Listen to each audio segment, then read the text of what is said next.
Live on there. No notifications.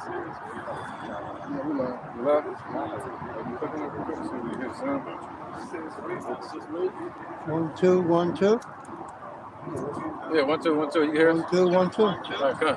All right, Shalom. Yep. You go. Yep. We are the Hebrew Israelites, and we come out every week to prophesy the downfall of this wicked kingdom, and also to usher in the salvation, and to announce the salvation of the children of Israel, the hopeful elect of Israel. All right. So, but before we do that, we want to get praises to the Most High in the name of His Son, Yahushua. All right, in the true Hebrew. Everything cool? Mm-hmm. All right, we want to say Kal. Alayim. La. Yahweh. Ba'ashem. Yahushua. Ba'ashem. Ha. Rakah. Kodash. Ma'amah. All right, double honor to the elder apostles of GMS that rule well and their elders. And shalom to you, Akim, and Akwatim, the children that believe in sincerity and truth around the four corners of the earth. Today we're going to do a continuation of Revelations chapter 12, all right? Which it speaks about the dragon being the EU or Esau, the establishment of the dragon in these last days. Yep, the part that they're going to play in these last days, and showing proof that Esau is the end of the world and Jacob is the beginning of it that follows. All right, and also it's going to show the salvation of the children of Israel and how the Lord intervenes and sends His angels to deliver in times of trouble. All right, so let's get right into it. Somebody get let's start with what's that? Job? No, 2nd Ezra 6. 2nd Ezra 6 and 9. Let's start off with that. This is 2nd Ezra, chapter 6, verse 9. It says, "For Esau is the end of the world, and Jacob is the beginning of it that followeth." Right, so we're going to read about that, all right? What it say? What should be the parting asunder of time? What's going to be the parting or the changing over of the guard? What's going to be the changing over of the kingdoms? Because we go to Job 9 and 24, somebody get that? All right? Because Esau is ruling the world right now, but we're looking for a new heaven and a new earth. So what are the signs to look for? It's for Esau and rulership. And Esau is not the damn Arabs, Saudi Arabia. All right? The Arabs are Ishmael. And we're going to prove that according to the scriptures as well. This is Job chapter 9, verse 24. The earth is given into the hand of the wicked. He covereth the faces of the judges thereof. If not, where and who is he? Right, so that's right. If not, where and who is he? All right, so Esau is that wicked that the Lord prepared for these last days. What's that? He created the wicked for the day of evil. I got you. That's right, man. So Esau is that wicked nation. You know, you got the children of men, you got the children of the wicked, and you got children of the sons of God, which are Israelites today. So right now we're reading about the children of the wicked. Go ahead, Doc. All right, this is the book of Proverbs, chapter 6, Order of wickedness. and I'm going to start at verse 4. The Lord hath made all things for Himself, yea, even the wicked for the day of evil. That's right, man. So the Lord created Esau for the day of evil. So they're part of prophecy. They're part of the last days before Jacob, in this sense, which would be Yahushua, you know, the leader of Jacob. All right. We represent Jacob. So when Yahushua shows up to snatch Esau down by the heel, man, pull him down at the feet in the time of what? The 10 toes. Okay. Go ahead, Doc. This is Malachi chapter 1, verse 4. Right. Whereas Edom saith, we are impoverished, but we will return and build the desolate places. Right, and when did they do that? They wanted to rebuild the desolate places with dirty ass Herod the Great. All right, they wanted to rebuild the desolate places because he found out that he was a damn Edomite and that they were impoverished. So he wanted to go back and rebuild the land of Edom. Go ahead. It says, thus saith the Lord Yahweh of hosts. Right, because those Edomites, that's when Herod started seeking power within the Roman Empire. So he could take that power and go back and try to heal his land. It says, They shall build, but I will throw down. Right, man. So they built Edom, but they wanted to build it over here in America. So the Lord said they built this place up. They built up Europe, and they built up their agencies called NATO, European Union, and the United States, which is a corporation. But the Lord said He's gonna throw all of that down. Interjection? Yeah, you got an interjection real quick. Hey, you going in there? This is Psalms chapter 49, verse 11. Their inward thoughts is that their houses shall continue forever, and their dwelling places to all generations. They call their lands after their own names. Right, so they set all this in place. They got places called Rothschild Boulevard. They named this whole country after Amerigo Vespucci. You know? So they call the lands after their own names, and they try to set memorials in place like they're going to be here forever. But the Lord said what? They're going to be the main nation that's going to be cast out like an abominable branch. Okay, go ahead. That was it. Go ahead, bro. This is the book of Daniel, chapter 2 and verse 43. And whereas thou sawest iron mixed with miry clay. Yep, we're going to wait on that one. Come on. Yep. We're going right to that. We're going right to that in a minute. What was that? Border of wickedness? Go ahead, brother. Yep. This is back at Malachi chapter 1, verse 4. Whereas Edom saith, we are impoverished, but we will return and build the desolate places. Thus saith the Lord Yahweh of hosts, they shall build, but I will throw down, and they shall call them the border of wickedness, and the people against whom the Lord Yahweh hath indignation forever. Right, so who did he say that against? Y'all know what I said? Amalek. Yeah, Amalek. Right, so that's how you know it's not just talking about the place America, it's talking about the Edomites. It said we're going to call them the border of wickedness. All right, and the people of whom the Lord has indignation against forever. All right, so let's get this real quick. Let's see who that nation is. Exodus 17:16. Come on. Exodus 17:16, man. Let's see who that nation is, man. I got you. Go ahead, brother. It's the book of Exodus, chapter 17, verse 16. For he said, because the Lord have sworn that the Lord will have war with Amalek from generation to generation. There you go. So the Lord is warring against them spiritually and ultimately physically. He said he's going to destroy them, consume them with the words of his mouth, and destroy them with the brightness of his coming. All right? You got any more on that? That was it, right? All right, so now let's get to the lesson. All right, let's go to Revelations chapter 12, verse 1. Let's go to 1. Revelation chapter 12, verse 1. And there appeared a great wonder in heaven. Right. A woman clothed with the sun and the moon under her feet, and upon her head a crown of 12 stars. Right, so that woman is basically talking about the church of Israel, all right? Basically Israelites. But they were crowned with 12 stars, meaning what? The 12 tribes of Israel, but ultimately the elect, okay? These were called what? The stars. Go ahead, brother. And she being with child cried, travailing in birth and pain to be delivered. Right, so, and that woman is talking about who? Israel in general, all right? But it said what? She cried with pain to be delivered. Who do we need to be delivered from? The Greeks, and it was transitioning into the Roman Empire during the time of the triumvirate. With who was that? Marcus Crassus, Pompey, and Julius Caesar. All right, that was a triumvirate. Okay, go ahead.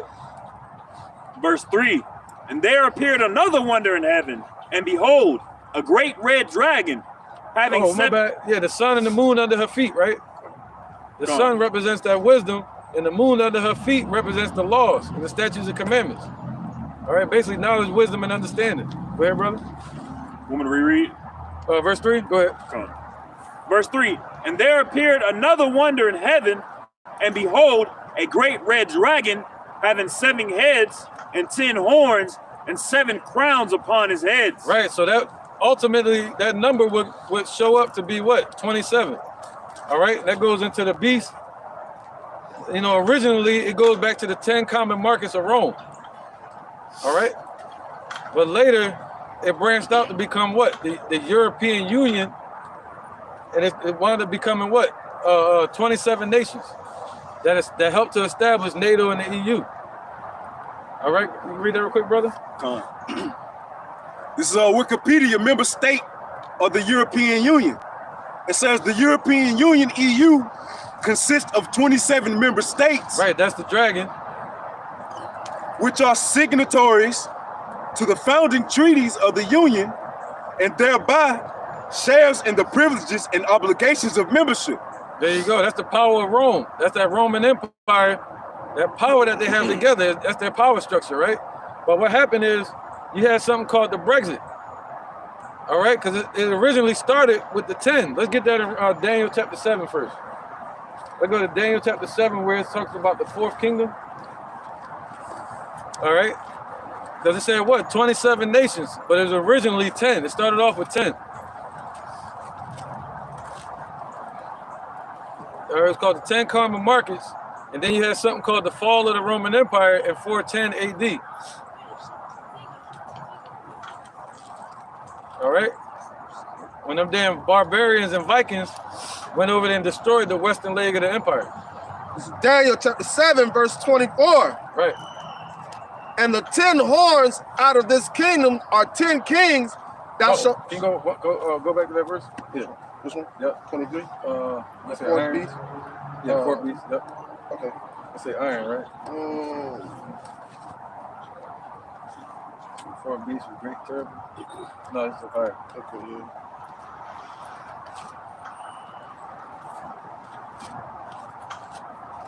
And the 10 horns which are... Verse 19. Yeah, go ahead. Bring it up. You got it. Is it verse 19? Yeah, we say the iron. The 4th beast was like iron. The 4th beast, great. Yeah, 19. All right, this is Daniel 7 and 19. And then I would know the truth of the 4th beast, which was diverse from all the others, exceeding dreadful, whose teeth were of iron, and his nails of brass, which devoured, breaking in pieces, and stamped the residue with his feet. Right, that's that iron. All right, that's the Roman Empire, and they built all their weapons with iron. They ruled us with a rod of iron. You know, I mean, the harsh rule shit, man, it doesn't. I'm getting the house like that too. But what he said it was like iron. All right, and it stomped out the residue with the feet of it, meaning they put hell on us, and we were crying to be delivered. All right, just like in the time of Egypt, we were crying to be delivered from Egypt when they put their harsh work on us and punishment, and the Lord raised up Moses. So in this sense, the Lord raised up who? Yahushua, all right, a deliverer. Go ahead. And the 10 horns that were in this head, and of the other which came up, and before whom 3 fell, even of that horn that had eyes, and a mouth that spake great things, whose look was more stout than his fellows. Right, so they're talking about the establishment of America, all right? And you had who? Britain, France, and Spain, okay? During the Great American Wars. Now, America represents what? The revised Roman Empire. That's the Roman Empire, deadly wound being healed. Okay? So now let's get back to somebody go to let's go back to Revelation 12 again. All right. We're gonna bounce back and forth. Revelation chapter 12, verse 4. Verse 3. I'm gonna stop you again. Go on. Verse 3.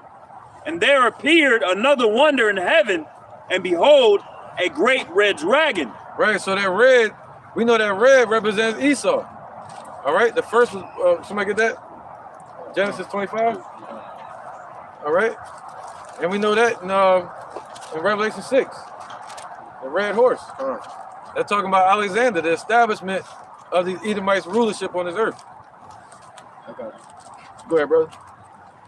Or it's the book of Genesis, chapter 25, starting at verse 23.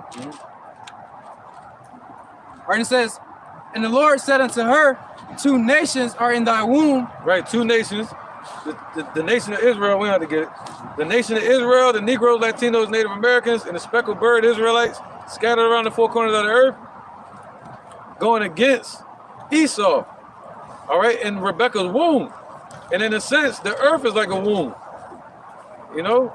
And we still battling and warring against Esau. And the Lord is still warring against Esau.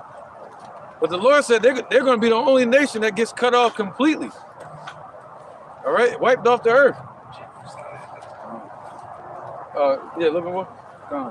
2 nations are in thy womb, and 2 manner of people shall be separated from thy bowels, and the one people shall be stronger than the other people. Right, so our blessing is stronger than theirs. You see that? Their blessing is what? The sword. Our blessing is the spirit. So we're stronger than them. All right? Go ahead. And the elder shall serve the younger. Right, so that was the law. By the law, the elder would serve the younger. All right? But the Lord changed that and made No, the older so like I said, yeah, I just cut it too. I just cut it. All right. So yeah, in ancient times, the elder, the younger would serve the elder, you know, like a younger brother. And the elder brother would get all the inheritance from the father and the mother and distribute it to the rest of the family. But in this case, the Lord changed it and said the elder is going to serve the younger. So Esau is going to be a servant to Israel, all right, to Jacob. The Most High set that up. That's why Esau said that. My brother have supplanted me these 2 times. You know, meaning what? He has taken it illegally, meaning not according to the law. And when her days to be delivered were fulfilled, behold, there were twins in her womb. The first came out red all over like a hairy garment, and they called his name Esau. That's right, man. So it came out red like a hairy garment. And at that time, it meant what? We used to use badger skins and dye them red, you know. So that's what it was talking about. He came out red, just like those hairy garments be red, all right, like blood red. And that word goes back to crimson, meaning criminal. All right, so let's get this. So he said the dragon has 7 heads, which represents NATO, and 10 horns, and 7 crowns upon his head. All right. Where we at? Verse 4. Verse 3. We're going into the red. Yeah, the red, the dragon, right? Now let's go over to chapter 13 and 1. This is Revelations 13:1. And I stood upon the sand of the sea and saw a beast rise up out of the sea, having 7 heads and 10 horns, and upon his horns 10 crowns. There you go. Yeah. And there you go. And upon his head the names of blasphemy. There you go. Right. Yeah. So go ahead. That's talking about the beast, NATO. And the beast which I saw was like unto a leopard, and his feet were as the feet of a bear. Right. So it was like the Greek Empire when they started off. All right. Go ahead. And the end of it represents the bear, which would be Russia. Go ahead. And his mouth as the mouth of a lion, and the dragon gave him his power and his seat and great authority. Right. So that's how you know. In these last days, you don't see the Saudi Arabia doing that. This talking about Europe. Europe is the one that gave power to NATO, the beast. Europe is the one that gave power to America, the whore. All right? And that mouth was who? Britain. So let's go back to Revelations 12. This is Revelation chapter 12. We got a few more precepts to get to. We start back at verse 3. And there appeared another wonder in heaven, and behold, a great red dragon, having 7 heads and 10 horns. Right, so that 10 horns, right? I'm gonna stop you a lot. Sure. The 10 horns, what it said, that's the 10 horns that were of iron. That's how you know it's talking about the Roman Empire right here. All right, and the next verse is definitely gonna get more clear. But let's get Daniel chapter 2 real quick. Right? Let's get that in Daniel 2. Right up there somewhere. Yeah, it should say actually, let's go down here and get more clear. Yeah, right from the This is Daniel chapter 2, verse 41. Yeah. And whereas thou sawest the feet and toes, part of potter's clay and part of iron. They got that iron again. You see that? So you got to follow the trail, the trend. They got that iron again, But now this iron is going to be partly broken. Meaning it wasn't going to be as strong as it used to be. And that's why you're seeing Esau fumbling the ball all over the media. You know, and what you call what? The Brexit. And the ITEL exit, Frexit, all these nations leaving, but the only one that really left was who? Britain. All right, they left, creating what you'll call the Brexit, and this prophecy coming to pass. Go ahead, brother. This is back at Daniel chapter 2, verse 41. And whereas thou sawest the feet and toes, part of potter's clay and part of iron, the kingdom shall be divided, but there shall be in it the strength of iron, for as much as thou sawest the iron mixed with the miry clay. Right, there you go, man. All right, so they're divided now. That's what you call the Brexit. All right, but again, that iron goes back to the Roman Empire, which today would be called the EU, the European Union. All right, so they're part iron and part clay, but the strength of Rome is still in them. That's why you got it to where they opened their borders to where people can travel from Britain into like France. People from France can travel anywhere in Europe. They're keeping that power system together. But the Brexit did happen. And since the Brexit happened, that opened up for a lot of prophecies, such as Ezekiel 38, where the Lord put the hooks back in Russia's jaws to become the Soviet Union again. And also the establishment of the 27 members of the EU. With 28, it was before, but when Britain left, it was only 27. Go ahead, brother. This is Matthew chapter 12, verse 25. Right, we're about to move. It says, and Yahushua knew their thoughts and said unto them, every kingdom divided against itself is brought to desolation, and every city or house divided against itself shall not stand. You know, and that's just how the elder was speaking on, you know, with the Daniel, man. That iron and clay mixed together, you know. You have one strong and one being able to be brought down, man. So just like that being said, hey, those two mixing together being basically faced against each other, you know what I'm saying? Hey, that house cannot stand. Why? Because they supposedly on the same team, but have two opposing different sides, man. You know? That's right, man. That lets you know what time we're in the prophecies.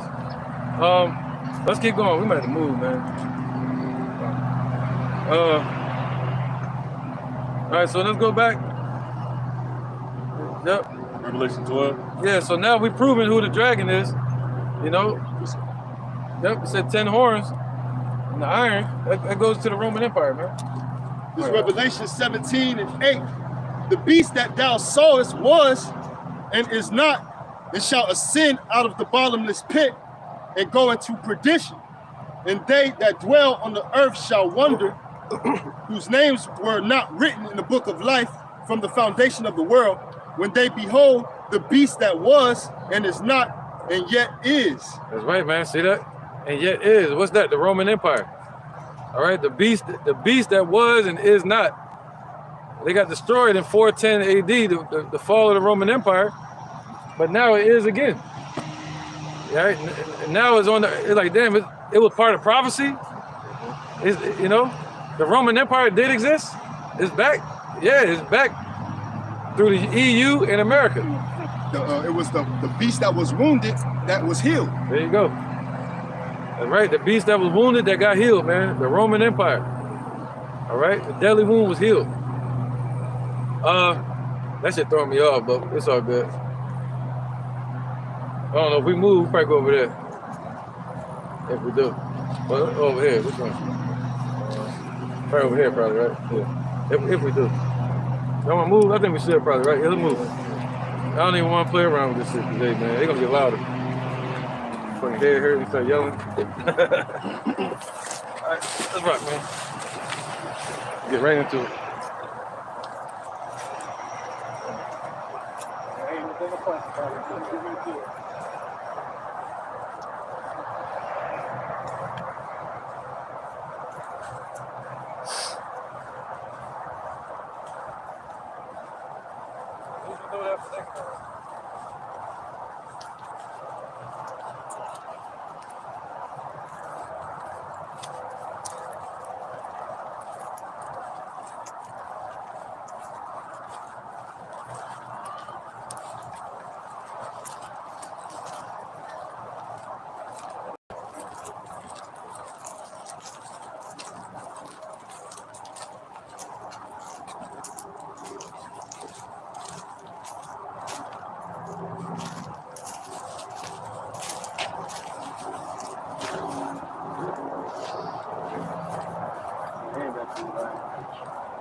loud, but it's cool.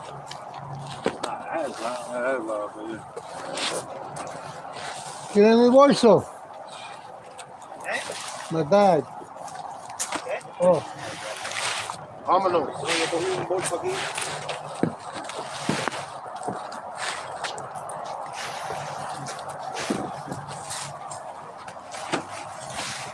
All right. Somebody get John 8:42.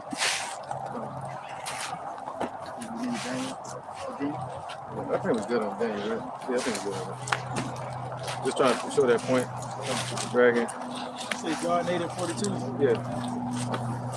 All right. This is the book of St. John, chapter 8, and verse 42. Yahushua said unto them, if Yahweh were your father, ye would love me.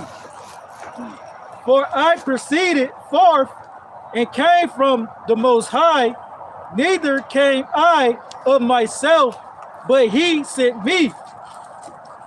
Why do ye not understand my speech? Even because ye cannot hear my word. Right, so the one, that's what the brother Thanyala just read that. You know, the ones that have their mind in this world can't understand the breakdown, they're going to be shocked. Like, oh, wow, the Rome still exists? I thought it got destroyed. No, America is that revived Roman Empire. All right? Go ahead, brother. Keep going on with it, 47. All right. Verse 44. Ye are of your father, the devil, and the lust of your father ye will do. Right, 2/3 of our people, and also the people like Herod. Herod was of his father, the devil, the deceiver. Okay, go ahead. He was a murderer from the beginning. That's right, so they're the murderers. They still on this earth, man. You see that? Go ahead. And abide not in the truth. Right, so not in the truth. Go ahead. Because there is no truth in him. When he speaketh a lie, he speaketh of his own. Right, what's that? Trust not thine enemy? Yeah. For he is a liar and the father of it. Yes, right. They're the liar and the father of it. If you look back at the history of the Roman Empire, you know, now they call themselves God's people, putting the images up of themselves. But they're the same devils from the Roman Empire that the Lord was speaking about, telling us about them, man. Yep, go ahead. The 2 Thessalonians chapter 2 and verse 5. Okay. Remember ye not that when I was with you, I told you these things? Right, Yahushua told us. He keeps saying that. And now ye know what withholdeth, that he might be revealed in his time. See, now we know, and it being revealed in these times, the last days. All right, go ahead. For the mystery of iniquity doth already work. Only he who now letteth will let until he be taken out of the way. Yep, there you go. That's the mystery of iniquity, the mystery of wickedness. Who's the wicked nation on this earth? That's Esau. Who's the wicked? That's them damn Romans. All right. Wait. And then shall that wicked be revealed, whom the Lord shall consume with the spirit of his mouth, and shall destroy with the brightness of his coming. Wow, man. So they're being consumed by this truth. And what are they? The father of lies. So they're being consumed, and the Lord gonna destroy them with the brightness of his coming. Yep, that was it. Even him whose coming is after the working of Satan. That's right, man. So people like Herod, the Roman Empire, Vocab Malone, you know, they have to throw him in there.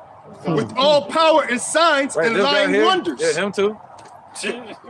And with all deceivableness of unrighteousness in them that perish, because they receive not the love of the truth, that they might be saved. There you go, man. So 2/3 of our people can't understand this, that they are the devil, the deceiver that the Bible speaks of, man. And Paul gave distinction of who he was talking about, because in verse 3 it said that it won't happen till there be a falling away first, and that man of sin be revealed. Yeah. He was talking about Titus and Vespasian and the rise of the Roman Empire. That's right.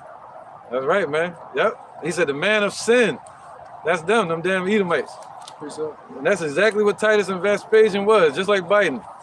Go ahead, Doc. Or there's the book of Sirach, chapter 12 and verse 10. Never trust thy enemy, for like as iron rusteth, so is his wickedness. Right, because if you look into their history, you'll see you shouldn't trust the Roman Empire. You shouldn't trust the mystery of iniquity that was already at work. Look what they did to our people, man. They said we were crying out. Our people ain't crying out right now. They're crying out, but not to the Lord. You know, they're crying out for rights in this place. They're crying out to become better Romans. Better Americans. Yeah, Americans, same thing. If I may add on, just like the scripture say, what you know, they go down to Egypt for help, man. You know, they going to the wrong owner, man. You know, hey, they going to the creation instead of to the creator, you know.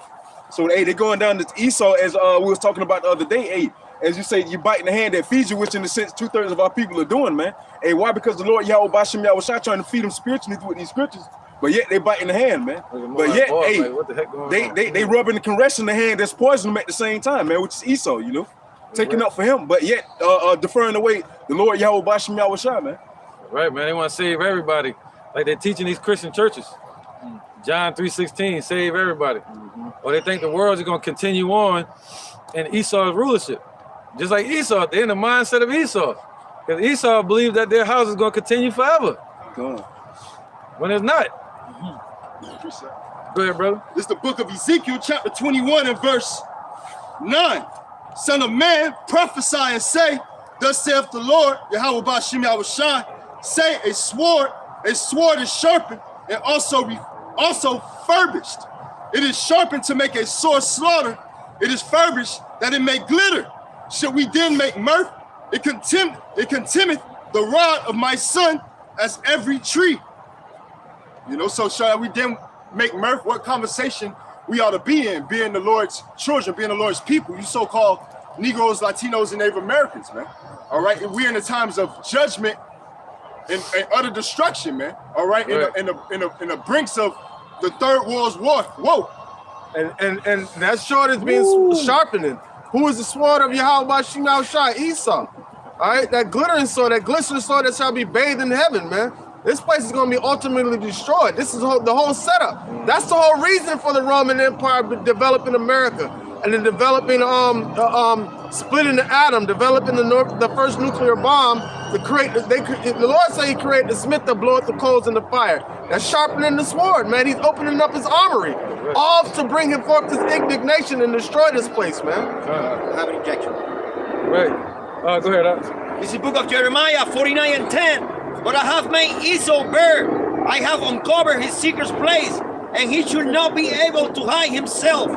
His seed is spoiled, and his brethren, and his neighbor, and he is not. All right, he don't even know the trap that's being set upon him, man. Like, not only is Esau, because once you strip America of its riches, come sit down in the dust, O virgin daughter of Babylon. Once you strip America of everything like these other nations are going to do, you start to strip Esau bare, man. Because Esau is the foundation. I mean, America is the foundation of Edom, man. This is the capital of Edom. But the wise men of Teman over there in Europe, they're the financiers of everything. They're pulling all the strings. And they don't understand that stripping America of its glory is also stripping them of their glory too. All right? Yeah, we'll speak on this one too. Revelations 21 and 1. I saw a new heaven and a new earth. For the first heaven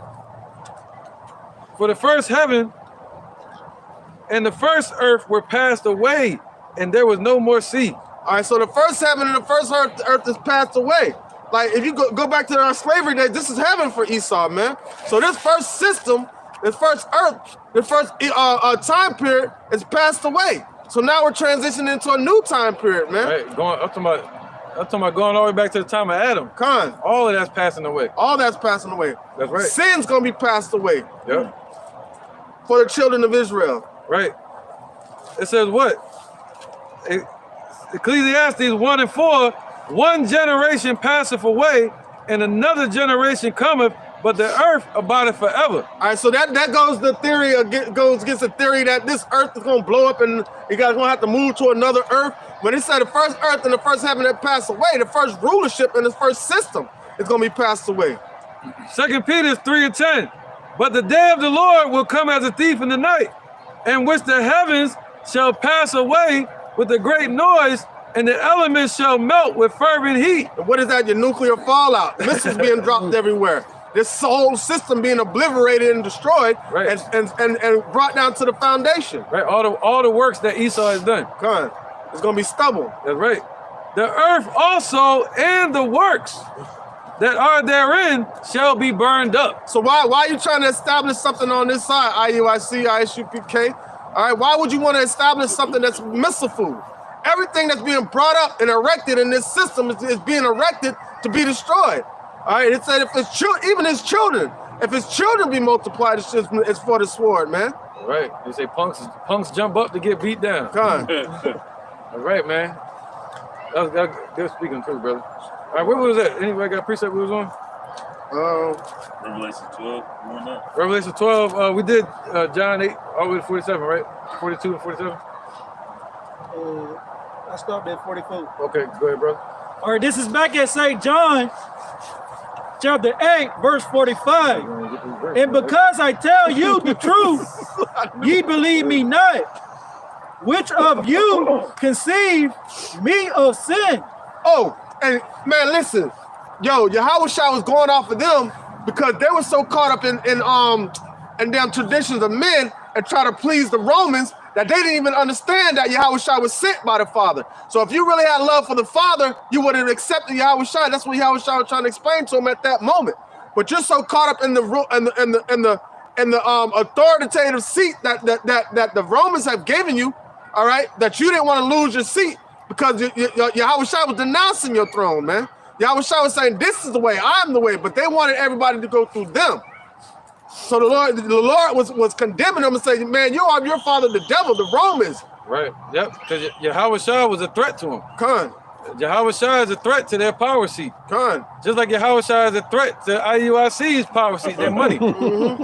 They start saying the name Yahushua, they're going to lose their followers and their money. And what did they say? Just like they said it in those times, they said Caesar is our king. Yeah, yep, that's right, man. And if I say the truth, why do ye believe me not? Shalaki, why ye not believe me? He that is of the Most High heareth the Most High's word. Ye therefore hear them not, because ye are not of the Most High. That's right, that was over 47? Yeah, that was it. All right, so that's the point, man. So if anybody can't understand that, and they saying that Esau is the Arabs, they can't understand it because they're not of the Most High. All right. And we're proving it according to the scriptures, as the elders and many Akim have done many times before. And that's also why scripture say my sheep should hear my voice, man. So therefore, if you have any other shepherd trying to come up to you, all right, and it's not that good shepherd, the Lord Yahushua, man, hey, you're not going to obtain to that voice, man. So just like the elder said, yeah, Esau is the Arabs, this, that, and the third. John the Baptist is not a man of the Lord. Hey, those things are not of the Lord. Yahushua is not of his spirit, man. So therefore, you're not of his fold, man. Why? Because you wouldn't be out here teaching these lies, you know? Right, man. Called heresies. Something that somebody made up. All right, go ahead. This is Isaiah 53:1. It says, who hath believed our report? And to whom is the arm of the Lord Yahweh revealed? Yahushua. Yahushua. Yep. Come. So it says, who has believed our report? You know, who are the ones? Yep, the arm of the Lord, the arm of you was right. I was just saying that Yahushua is the arm. So who has Yahushua been revealed to? Who has he been revealed to? Right. He has been revealed to only those that have been given unto him.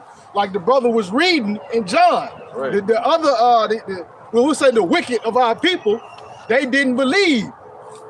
When Yahushua was here, they didn't even understand that Yahushua was sent of Yahweh, because they was too busy, like the brother Canuck said, they were too busy in pleasing man. Right, and themselves.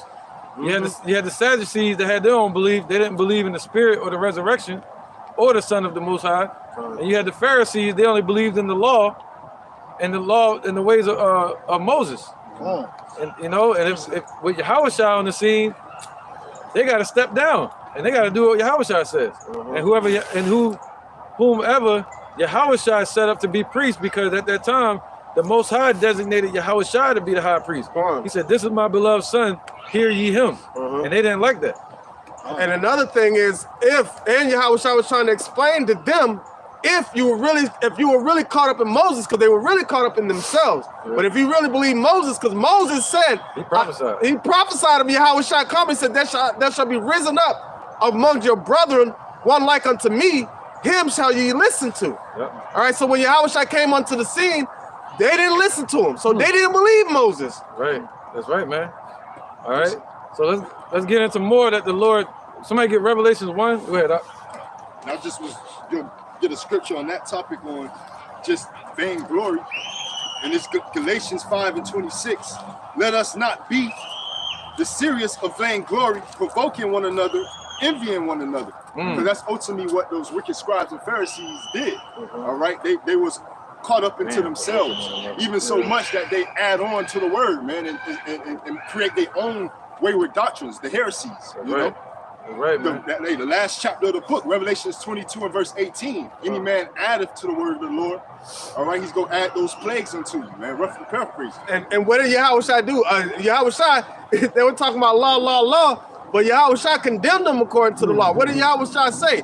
He said, one that curses his mother or father is in danger of the judgment. But if somebody was, but they weren't doing anything about it. Somebody can curse their mother and their father, but give a gift unto the church or give money unto the church, and they wouldn't get the condemnation for condemning their mother or their father or trespassing against their mother or father. But if you say something about the gift given unto the church, then you're afraid you're in danger of the judgment according to the Pharisees and Sadducees. All right, so the Lord was condemning them according to the own law and telling them that they're following traditions of men and not following the law to exactly the way they're supposed to. Come on, brother. All right. You say Revelation 1 and what? No, let's get this first. Let's go to what's that? Maccabees, where it said this is what's that? First Maccabees? Which one? Where it said they started following the ways of the Gentiles. The heathen, the custom of the heathen. First Maccabees 1 and 11. Right. Let us make a covenant with heathen. Yeah, somebody get that real quick. I'm trying to find it, man.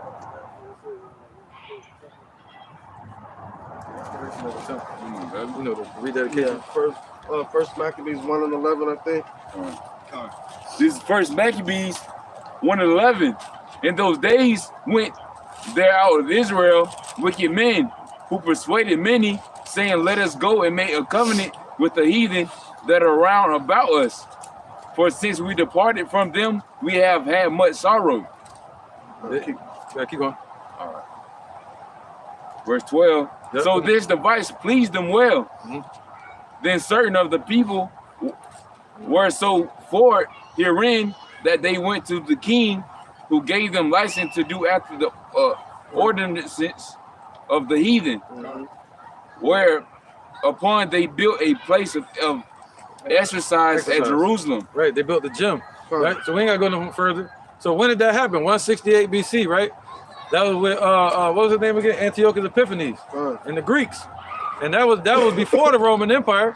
So this was the during the time of the Maccabees. Once the Hasmonean dynasty was established through Judas Maccabee, you had also the Sanhedrin that was set up. Well, it wasn't the Sanhedrin yet. It was called the Pharisees and the Sadducees. All right, so the Lord set them up. The Most High set that up. All right, and he established that like a government almost. You know, a form of government. So we'll have a type of priesthood again after the rededication of the temple. So now, when the Roman Empire came on the scene, you had people like Pompey, who took down Jerusalem in, I think it was 63 BC. All right. And you had people like Julius Caesar in 45 BC, who set up Herod the Great over Jerusalem, over Judea, king of Judea. So so all of that was being established. The Sanhedrin, which was the Sadducees and Pharisees that was set up as a government under the Roman Empire, so the Roman Empire could deal with the government to deal with the people. All right. And they established Herod over Judea. And then when Yahushua was born, that's why he was like, where is this guy, the king of the Jews? I'm the king. He wanted to be king. All right. The Roman Empire wanted to rule over Israel. So that's why Yahushua was a threat to him. Why? Because it said what? It said the government over his shoulders. I got you. Jeremiah 9 and 16. Right, because they heard about the prophecies. Isaiah 9 and 16. Yep, Herod heard about the prophecies because he wanted to be a Jew. You see that? But they sought to paint the likeness of their images in our book. You know? So yeah, the Lord set up what you would call the Pharisees and the Sadducees. That's why the Lord called them builders. They were the builders, like Yahushua was the stone that the builders refused. All right, so Yahushua established that, the Pharisees and Sadducees. And I'm saying that for a reason. Go ahead, brother. This is Isaiah chapter 9, verse 6. For unto us a child is born, unto us a son is given, and the government shall be upon his shoulders. And his name shall be called Wonderful Counselor, the Mighty Power, the Everlasting Father, the Prince of Peace. Can you imagine being an Edomite hearing that? They like, oh, hell no. You know, that's why they wanted to kill him. They're like, what? He's going to be a governor and he's going to be upon his shoulders. What? He's wonderful. You know? So that was a prophecy spoken of by Isaiah. You know? So, yeah, man. So now let's get back to it with this understanding. Because the stars, where it say the 12 stars, that was really talking about at that time the Sadducees and the Pharisees that were established, which would still be 12 tribes of Israel. Now watch this. Go ahead. Revelation chapter 12, verse 4. Wait, let me get there with you. 12, verse 4. Come on. Yep. And his tail drew the third part of the stars of heaven and did cast them to the earth. There you go. See, those same Sadducees and Pharisees, the wicked ones, they got cast to the earth. Meaning what? He drew the 12 third part of the stars, meaning drew them into their ways. You know, got them to think like the Romans, got them to be wicked. And when they did that, they got cast to the earth, 70 AD. All right. So it says what? Keep going. So they were the Sadducees and the Pharisees were set up to be exalted. You know, they were like the wise ones at the time. But then they got cast down to the earth. They fell. They were wicked, the wicked ones. All right. So keep going. No, I want to get a couple precepts real quick. Somebody get James 1 and 12 all the way to 15. Let's deal with that real quick. And we're gonna read that again in a minute, though. You know, when he drew the 12th, third part of the stars, that means a third. You know, it means a small group. This is the book of James, chapter 1 and verse 12. Right. It wasn't all the stars that got drawn from that exalted seat. It was only a few of them. All right. Go ahead. Blessed is the man that endured temptation, for when he is tried, he shall receive the crown of life, which the Lord hath promised to them that love him. Right. So, yep. We're being tried right now. We're chasing after that incorruptible crown, which is eternal life and being righteous. Go ahead, brother. Verse 13. Let no man say when he is tempted, I am tempted of Yahweh, for Yahweh cannot be tempted with evil, neither tempted he any man. Right, so they were still talking to these 7 churches and also to the scribes and Pharisees, the wicked ones. Go ahead. But every man is tempted when he is drawn away of his own lust and enticed.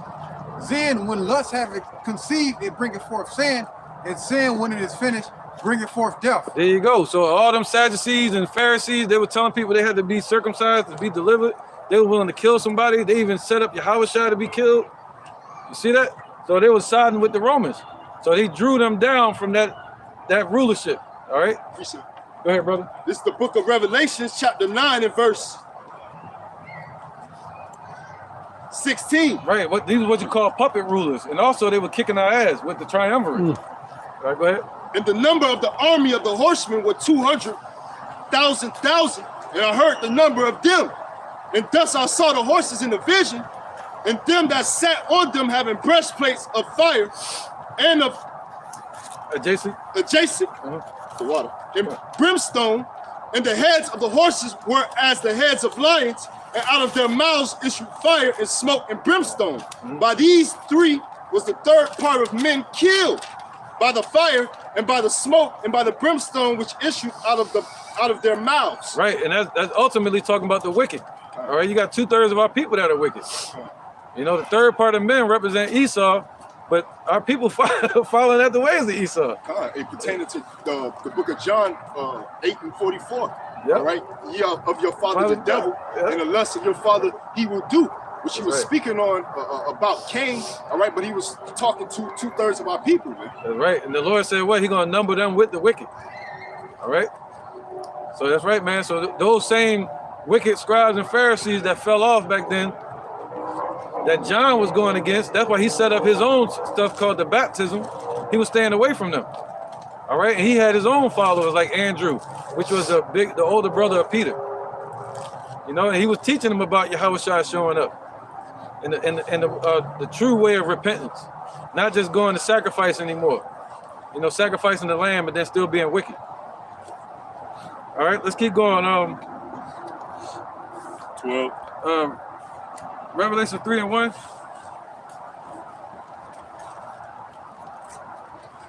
Revelation chapter 3, verse 1.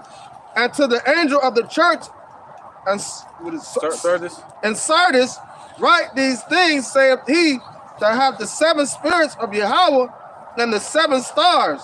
I know thy works, that thou hast a name, that thou livest and art dead. Right, because when the Lord speaks about stars, he always talking about his leaders that he set up. All right, and in this sense, this would be one of the what you call a disciple. All right, even if it ain't one of the disciples, it's still a believer. It would be an angel that was sent to that church, which would be a messenger. So before the disciples was on the scene, who would be the stars? It would be the ones that were keeping the law. It's called the circumcision. All right. So those stars of the 12 tribes of Israel, it said a third of them fell. All right, let's get to it. Go ahead. Okay. Revelation chapter 12, start back at verse 4. Yep. And his tail drew the third part of the stars of heaven and did cast them to the earth. And the dragon stood before the woman which was ready to be delivered, for to devour her child as soon as it was born. That's right. So let's get into that now. All right. So that dragon is showing even more who the dragon is. It had to be the Roman Empire because they're talking about who? Herod. All right. When Herod set out to kill our Messiah, Yahushua, all right, at his birth. Shalom, Mike. Shalom. Hello. All right. What's that? 2 Maccabees 1:11. Can somebody see what that is? You just read 1:11? That was first Maccabees. You said second Maccabees. You said second Maccabees? Yeah, 2 Maccabees. Take your time, because I don't know what I put there. 1:11. The one I had brought up. That was first. Yeah, that was first Maccabees, I think. Yeah. It says, 2 Maccabees 1:11. It says, insomuch as the Most High have delivered us from great perils, we think him highly as having been in battle against the king. Keep going. All right. Verse 12, it says, for he cast them out that fought within the holy city. For when the leader was come into Persia. Okay, yeah. They're talking about Antiochus, yeah, but we ain't gonna get into that. Let's get Matthew 1:13. I'm gonna have to read that later, see what that is. It's talking about, I think, Antiochus going in. This is Matthew chapter 1, verse 13. And Zerubbabel began. Oh, hold on, brother, nice and clear. Zerubbabel? Is what you want? And Zerubbabel began Abivad, and Abivad began Eliakim, and Eliakim began Azor. Oh, Matthew chapter 2, verse 1? 2 and 1. Yeah, 2 and 1. This is Matthew chapter 2, verse 1. Now when Yahushua was born in Bethlehem of Judea. Right, so it's talking about Yahushua on his birth. He was born in 4 BC, all right? 4 in the days of Herod the king. I'm going to stop you a lot. So. Behold, there came wise men from the east to Jerusalem. Right, it never said 3 wise men, as you can see clearly. As they teach in church that it's 3 wise men, it just says wise men. It was a group of them, just like it's a group of us today. All right, they were known as wise men that were waiting on the sign of Yahushua for his birth. Just like it was a lot of people waiting for Yahushua to be born. That's why they were called the lost sheep, having no shepherd. All right, these were the ones that were waiting on the Lord. Go ahead. Saying, where is he that is born King of the Jews? Right, so they were mad. Right, so these are the wise men saying, where is he that was born King of the Jews, man? It was looking for him. Just like we looking for Yahushua today. All right, go ahead. For we have seen his star in the east. Right, so they saw a chariot in the east. Go ahead. And are come to worship him. Is that right? So go ahead, brother. When Herod the king had heard these things. Right, go ahead. So he said Herod When Herod had heard these I things, thought you said hater. Herod. Okay, go ahead, brother. when Herod the king had heard these things, he was troubled. Right, so he was troubled. See, these devils is troubled. That's why the Lord said that, man. What's that, Revelations 11? When the Spirit came into them? That's right. Spirit of life came into them. They became a shitty great earth. That's right, man. And great fear fell on them. That's right. Why? Why? Because of this. Galatians 4, Abba Father. Whoever get it first, bring it up. 11, I think it's at the bottom. 11, 11. This is Revelation chapter 11, verse 11. And after 3 days and a half, the Spirit of life from Yahweh, B'Hashem Yahushua, entered into them. That's right. So what's that spirit? Somebody get that? Galatians 4, Abba. Right? So the Spirit of life, the Spirit of truth entered into us around the 1960s during the time of Abba Bivens. All right? The prophecy of Abba Bivens showing up as John the Revelator. I mean, John the Baptist. Right? Showing up as John. Going according to the prophecy in Malachi. All right? Of Elijah being returned and returning the hearts of the fathers to the children and the hearts of the children to the fathers. Go ahead, brother. This is the book of Galatians, chapter 4, starting at verse 4. Right, this that spirit that was sent to us. But when the fullness of the time was come, Yahweh sent forth his son, made of a woman, made under the law. Ooh, see, we're going into that. How Yahweh Shah was made under the law. Why? According to the prophecies, he was born according to the prophecies. And Mary kept the law perfect too with Joseph. All right, the 8 days of separation and all of that. Go ahead, brother. To redeem them that were under the law. So who is that? To redeem the Israelites, according to Romans chapter 9. Go ahead, Ak. That we might receive the adoption of sons. And because ye are sons, Yahweh have sent forth the spirit of his son into your hearts, crying, Abba, Father. Right, and we crying, Abba, Father. We calling out for Yahweh. And he said, what? His name is dreadful? Can I get that? You know, that? His name is dreadful among the heathen? I know you know that. Right. His name is dreadful among the heathen? That's right, man. So now we're calling out Abba, Father. What's that, Proverbs 1? Wisdom cried at the street? I get it. That's right, man. And go ahead, brother. All right, this is the book of Malachi, chapter 1, verse 14. 13, I think. It says, lift you up a banner. It might be an angel. I think it's Isaiah 13, 50. But cursed be the deceiver which have made Shalaki. This is on the book of Malachi, chapter 1, verse 14. But cursed be the deceiver which have in his flock a male and in valor and sacrifice unto the Lord a corrupt thing. For I am a great king, said the Lord of hosts, right. And my name is dreadful among the heathen. You're right. You got it. That's right. So his name, now the Lord had put his spirit into us, calling out Abba, Father. Right? And where is that in Proverbs? Yeah, read this real quick. And we're doing this where? On the street. This is Proverbs chapter 1, verse 20. Wisdom crieth without. She uttereth her voice in the streets. That's right. She crieth in the chief places of concourse. What's up? In the openings of the gate. Yep.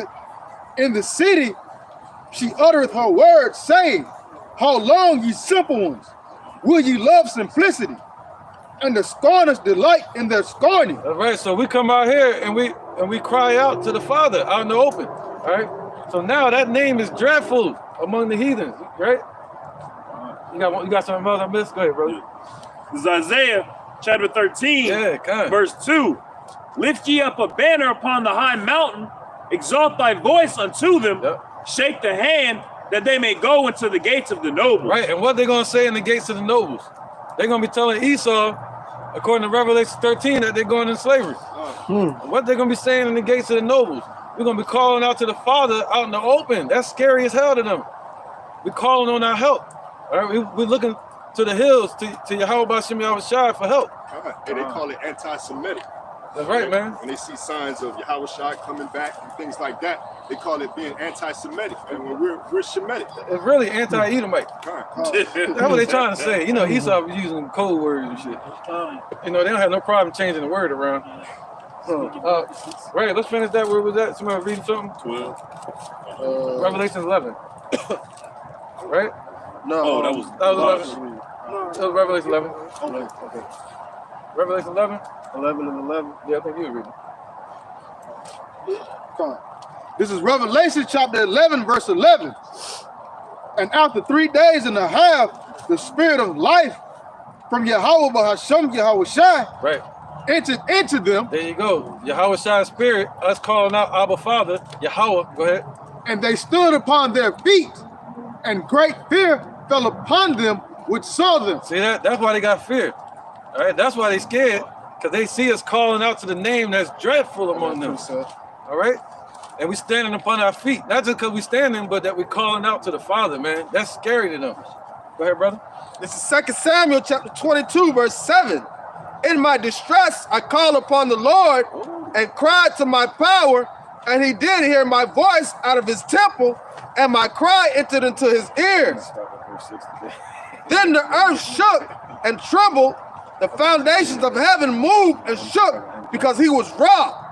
There went out a smoke out of his nostrils, and fire out of his mouth devoured. Coals were kindled by it. So that's what King David called it, calling upon the Lord when he said hell had compassed him round about. Yeah, the Philistines. Come. And that's the same thing we're doing right now to this day, calling upon the Lord. And he said when he called upon the Lord and the Lord heard, the Lord was wroth, and the earth started to shake. All right, so that tormenting of those two prophets that was spoken of earlier in verse 8 on Revelations 11, all right, that we used to torment them with, that tormented feeling is coming right back in them to this day. That's right, man. Look, watch him shake. Yahweh. Let me say Mufasa. See that part in Lion King when they kept saying Mufasa and the hyena started shaking? You know? We say the name Yahweh and things start moving.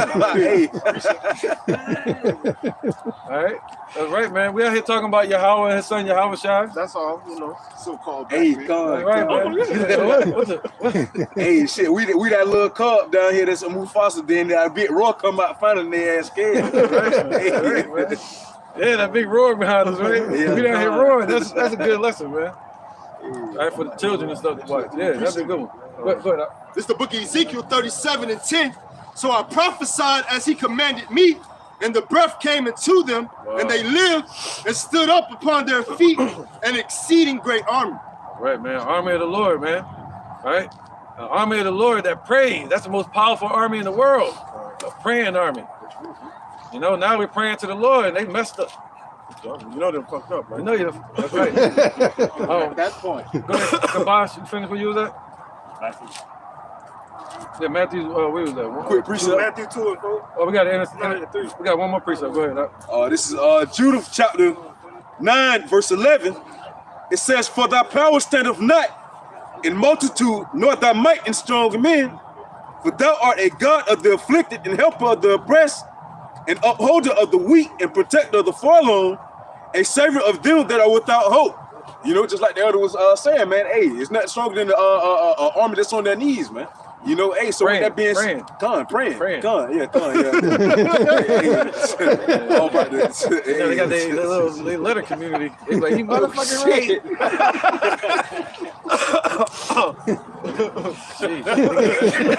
Ain't gonna take the fight. You're gonna have all of where is this army? All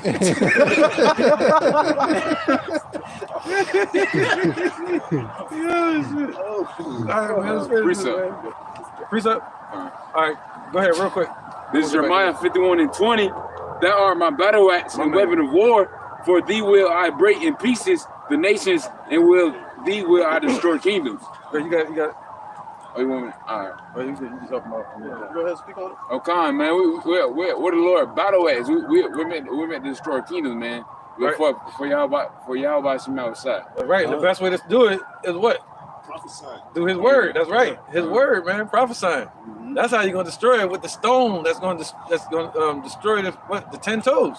Gone. And declaring the downfall of the sinful kingdom. Gone. I could say the weapons of our warfare are not carnal, man. And how was this established with Alexander, right?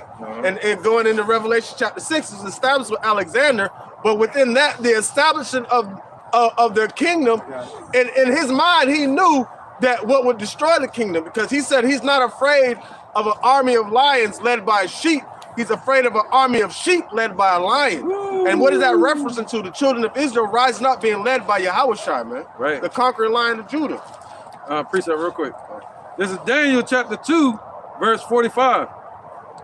For as much as thou sawest that the stone was cut out of the mountain without hands, the mountain of Israel, and that it break in pieces the iron and the brass and the clay and the silver and the gold, the great power Yahweh have made known to the king Nebuchadnezzar what shall come to pass hereafter. And the dream is certain, and the interpretation thereof is sure. It's certain and sure. Right, so the stone is that same stone that the builders, the Pharisees, the wicked scribes and Pharisees refused. All right, they refused Yahushua. So he's the stone that's going to show up and destroy them, man. And our prayers are a part of that. Revelation 8. Babakushah, the prayers. That's right, man. So when we pray to Yahweh, not to Jesus, that's not his name. Jesus is the devil's name. Hey, Zeus. We don't deal with Zeus and the funky juice. We'll say the prayers. It should be like 4. 4? Okay. That's right, because that's why the Lord said he's going to consume them with the brightness of his coming. So when we praying, the Father hears that, man, he building it up. Revelations chapter right. 8 and verse 4. Started 3. In verse 3. And another angel came and stood at the altar, having a golden censer, and there was given unto him much incense, that he should offer it with the prayers of all the saints upon the golden altar, which was before the throne. See, our prayers get offered up by the angel Raphael, all right, and whatever angels are under him. That's his duty to take our prayers to the Father. All right, go ahead. Yeah, definitely. After that one. After that one? Yeah. I think I know what you're doing. Go ahead. And the smoke of the incense which came with the prayers of the saints ascended up before Yahweh out of the angel's hand. Yep, keep going. And the angel took the censer and filled it with fire of the altar. Whoa. And cast it into the earth. That's judgment.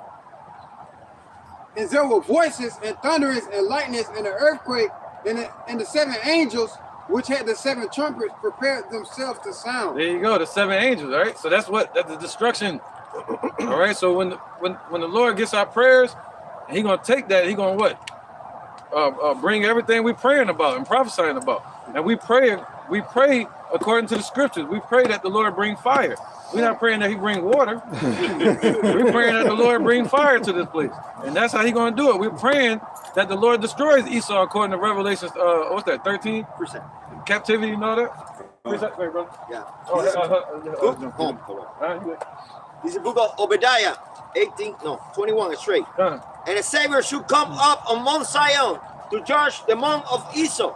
And the kingdom should be the Lord, Yahweh Bahashem Yahushua. That's right. So when the kingdom is given to Yahushua, he going to raise up saviors, just like him. You know, his elect. And they're going to show up on the mount of Esau and put them in slavery. That's what we're praying for. That those that led us into captivity shall go into captivity. All right, that's what we're reading about. When we read about Herod, and we read about the dragon and the Roman Empire as iron. You know? Go ahead. This is the book of 1 Peter chapter 2 and verse 7. Unto you therefore which believe he is precious, but unto them which be disobedient, the stone which the builders disallowed, the same is made the head of the corner, and a stone of stumbling and a rock of offense, even to them which stumble at the word, being disobedient, whereunto also they were appointed. Right, that's talking about them wicked scribes and Pharisees. Not all of them were wicked, but the ones that thought they were better than Yahushua. And when the Savior when the Savior showed up, they expected to be like knighted when the Savior showed up, like patted on the back, like, yeah, good job. Yeah. When the Savior showed up, he like, nah, you get your ass out the way. No, this is my foundation. This is how it's gonna be set up. But they didn't like that. That's why they're like, nah, we gotta get him out of the way. Yeah. But it was all according to prophecy, man. That's right. All according to prophecy, man. That's right. So let's keep going. We are here to wake up the Negroes, Latinos, and Native Americans to the fact that they're the Israelites of the Bible. That's right. God is about to return. And his name is Yahweh. He trying to run. He can't run from himself. He's trying to run.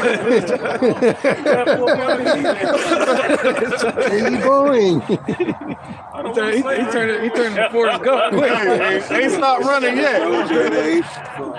That nigga turned the Forrest Gump, boy. Somebody take over where he was at? Matthew what? 2 and 1. Or 2 and 2. Let's start from there. Matthew 2 and 2.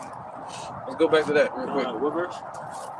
Matthew 2 and 2. Okay, 2. Right, because we're still reading about the dragon, how it was. Let's get that. Revelation 12. All right. You know, I always like to go back to the river, you know. Revelation chapter 12 in verse 5. And she brought forth a man-child who was to rule all nations with a rod of iron, and her child was caught, and her child was caught up unto Yahweh and to his throne. Good. So, right. So the dragon was waiting, right?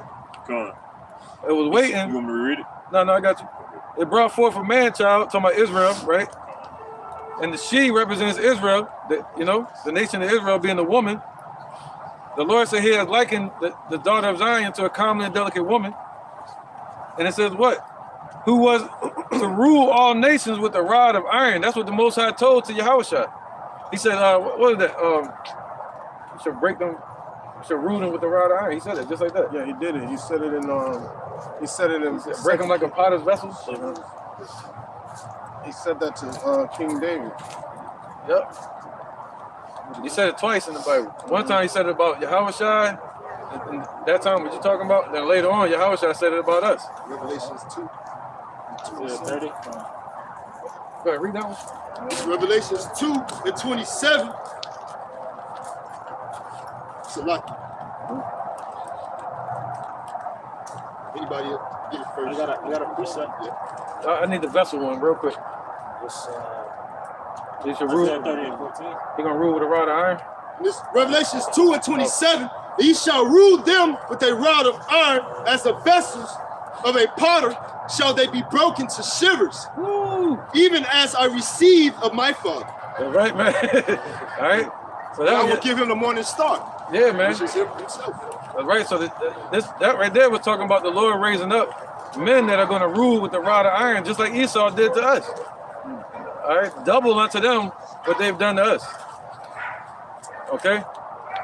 Precept. So where it says right here that child was going to rule all nations, and with a rod of iron, that's talking about harsh rulership, righteousness against wickedness. Man, he gonna put down all wickedness, man. Ain't gonna be able to rear up his ugly head anymore. Precepts? Yeah, I got it. All right, let's get them all. Let's keep the speed going. This is Psalms chapter 2, God damn. verse 8. It says, ask of me, and I shall give thee the heathen of for thine inheritance. Start at 6. Right, so now he's talking about us. Go ahead, talking about King David. This is Psalms chapter 2, starting at verse David, 6. right? Yeah. It says, yet have I set my king upon my holy hill of Zion. Yep. I will declare the decree. The Lord Yahweh Bashem Yahushua have said unto me, thou art my son, this day have I begotten thee. Right, and this was basically Yahushua, all right? He was talking about Yahushua, go ahead. But we're going to say the same thing. But it's really talking about what Yahushua was going to do. Go ahead. Verse 8, it says, ask of me, and I shall give thee the heathen for thine inheritance. Right, that's why his inheritance is to rule all nations. Go ahead. And the uttermost parts of the earth for thy possessions. Thou shalt break them with a rod of iron. Thou shalt dash them in pieces like a potter's vessel. Wow, man. That's right. So yeah, that's what type of rulership is going to be in the kingdom. That's what type of lifestyle they're going to be living. You know, that's going to be Esau's freedom, getting dashed to pieces. You know, breaking that spirit free from that wicked body they got. You know? They better not see them marching in the kingdom either. We want rights. Yeah, okay.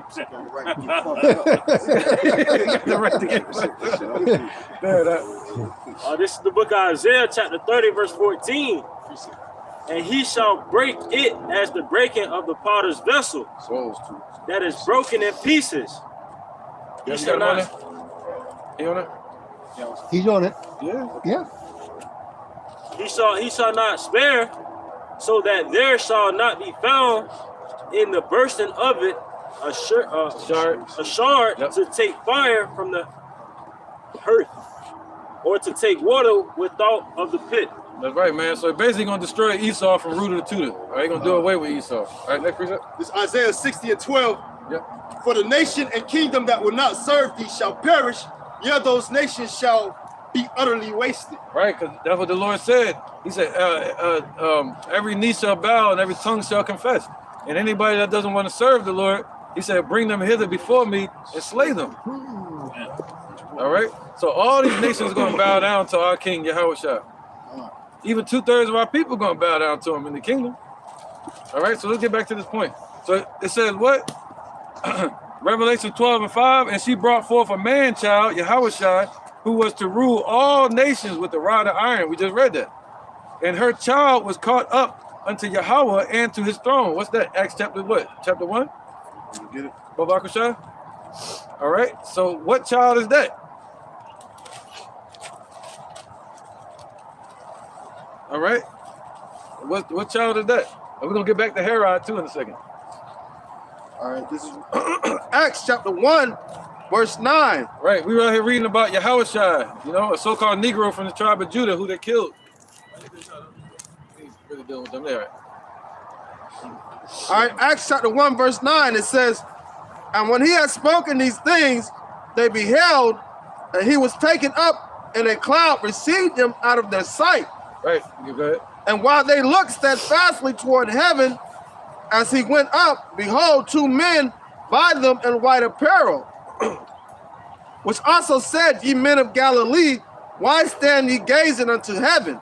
This same Yahushua, whoa, this same Yahushua, the same individual, right? This same Yahushua, which is taken from you unto heaven, shall come so in like manner as you have seen him go unto heaven. All right, man. What's that? What happened when they killed Stephen? He saw the heavens, the doors of heaven open. Right. What's the there you go. Acts chapter 7.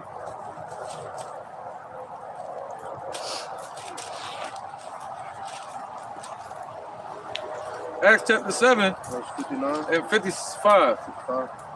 It's Acts 7 and 55. Right, this is talking about Stephen, when they killed Stephen. All right, some say Stephen, Stephen. But he, being full of the Holy Ghost, looked up steadfastly unto heaven and saw the glory of Yahweh and Yahushua standing on the right hand of Yahweh. See, so Yahushua was in the spirit realm. Right, he took that same body that he died in and was risen up again. He went up to the Father on the right hand side. And Stephen even saw into the spirit realm before he died. All right, in the midst of dying. And he saw Yahushua on the right hand side of the Father, man. He's still there to this day. All right. And said, behold, I see heavens open and the Son of Man standing on the right hand of Yahweh. There you go. Then they cried out with a loud voice and stopped their ears. Right. They didn't want to hear it. They didn't want to hear it. And ran upon him with one accord and cast him out of the city and stoned him.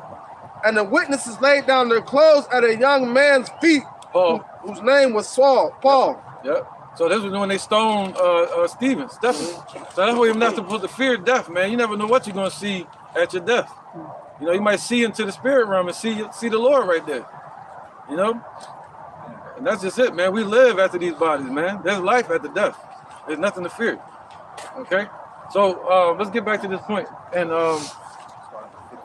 Revelations 12:4, but then let's go back to Matthew. All right. Revelation chapter 12, verse 4. And his tail drew the third part of the stars of heaven and did cast them to the earth. And the dragon stood before the woman, which was ready to be delivered, for to devour her child as soon as it was born. Ain't that something? We just read that. We're going to read it again. But yeah, Yahushua, his name means he deliverer. So the Most High loved us that much that he's going to deliver us. He sent Yahushua. All right? And we already conquered the flesh by believing in Yahushua. He didn't need to set up the kingdom back then. He established it spiritually. And he had to wait for the prophecies to play out, for Esau to rule, and for them to be judged in these last days, for the dragon to be on the earth. You know, the dragon being in NATO, the beast, it wasn't on the earth yet. So his word will not come back to him void. Yeah, that's right. And what else? America had to be on the scene. Babylon, the place of our judgment as a nation. You know, that had to be set in place. Okay? Go ahead. This is the book of Amos 9:8. Behold, the eye of the Lord, Yahweh Bahashan, Yahweh Shai. Silakia. Amos 9:8. Behold, the eyes of the Lord, Yahweh Bahashan, Yahweh Shai, are upon the sinful kingdom, and I will destroy it from off the face of the earth, saving that I will not utterly destroy the house of Jacob, say the Lord, Yahweh Bahashan, Yahweh Shai. So that's basically the Lord sending judgment on this place. And who's going to get caught up in that judgment? 2/3 of our people. All right. It said the eyes of the Lord, his prophets, the angels, Yahushua, all these eyes are upon this simple kingdom. Damn. And he's going to utterly destroy it off the face of the earth, saving that he's not going to utterly destroy the house of Jacob, man. Right. Like you said earlier, it's some scary shit when somebody finds out they're being watched. No, listen. Yeah, they're being watched. And we out here telling them the Lord watching them. Like, if you see how Stephen, when he was being stoned, changed, right? He was looking for deliverance and all that kind of stuff. But when he seen the heavens open and he seen Yahushua, he said, oh Lord, well, check this out. Don't charge them for this, because his whole thought process changed. Because he seen at what moment, because you don't know what the Lord might have been looking furious at what was going on at that moment. Yep. And he seen the eyes of the Lord, and he seen Yahushua. All right, standing there right on the right hand side, he said, yo, Lord, don't charge us to them. All right, but understanding at that moment it had to happen. And he was basically casting coals of fire upon their head. By doing that. So, yep. The Lord still charges to him. Yeah. Charges to the game. Yeah, charges to the game. Let's go to Matthew now. All right, this is Matthew chapter 2 and verse 3. Yep. When Herod the king had heard these things, he was troubled. Right, so he heard that Yahushua was about to be born, he got troubled. Just like we're telling the world that Yahushua is about to return, they're troubled, man. You know, especially when they see him show up. Revelations 1:7. 1:7, yeah. We're gonna get through it. This is the book of Revelations, chapter 1, verse 7. Behold, he cometh with clouds, and every eye shall see him. Woo! And they also which pierced him. Right, so that's those are Jakes and those damn Romans that had something to do with Yahushua's death, man. All right, they had nothing to do with his life. All right, go ahead. And all kindreds of the earth shall wail because of him. Wow. Even so, Amen. There you go. So Esau gonna be one of them. All right, Esau gonna be one of those nations when they see Yahushua coming with the clouds, and they're gonna be troubled again. You know? Go ahead, I thought you were feeling the Holy Ghost. All right, verse 3 again. When Herod the king had heard these things, he was troubled, and all Jerusalem with him. That's right, man. And when he had gathered all the chief. Oh, and Jerusalem. Yeah, and Jerusalem with him. That's right. So you had wicked scribes and Pharisees that didn't want Yahushua to be born either. You see that? So they were troubled too. Go ahead, they boosted verse 4. Yeah. And we had gathered all the chief priests and scribes of the people together. He demanded of them where the Mashiach should be born. That's right. And they said unto him, in Bethlehem of Judea, for thus it is written by the prophet, and thou, Bethlehem, in the land of Judah, are not least among the princes of Judah. So it said it was written up by the prophets. So he was born according to what? To the prophecies. All right. So he was born according to the prophets. It was written by the prophets that he was going to be born in Bethlehem in a manger. Okay, go ahead. Verse 6, and thou, Bethlehem, in the land of Judah, are not the least among the princes of Judah. For out of these shall come a governor that shall rule my people in Israel. Because Bethlehem was like the projects. It was a poor area at that time in the Roman Empire. All right, it was like the ghetto. Go ahead, but that was really a spiritual place during the time of David and Solomon. But during the time of the Roman Empire, it was sort of like Moncrief, you know, or any Martin Luther King Boulevard. So you can say that, people know what I'm talking about. like Nazareth and Yahushua. Yeah. Verse 7, then Herod, when he had privily called the wise men, inquired of them diligently. Right, so Herod called all the wise men, and he inquired of them diligently. He was on top. He was on their top, trying to get answers out of them, like interrogating them. You know how Esau is in the interrogation room. Tell me what I want to know. I'm gonna make you an offer you can't refuse. Go ahead. Then Herod, when he had privily called the wise men, inquired of them diligently what time the star appeared. And he sent them to Bethlehem and said, go and search diligently for the young child. And when he had found him, bring me word again that I may come and worship him also. Right, so Esau tried to what? Establish Judas right there, but he couldn't. What you call that? Like the movie Judas and the Black Messiah? Yeah. I was watching a movie the other day. What is that, man? They'll send somebody in just so they can establish, contact with you. You know, they be, I saw the person. Oh, I was watching Enemy of the State. Send informants in. Yeah, they would send informants. Yeah, just so they can say, all right, now let's follow him and see where he at and go kill him. Spies. But that ain't happened. You know, that didn't happen, man. The Most High stepped in. Go ahead. Verse 9, when they had heard the king, they departed.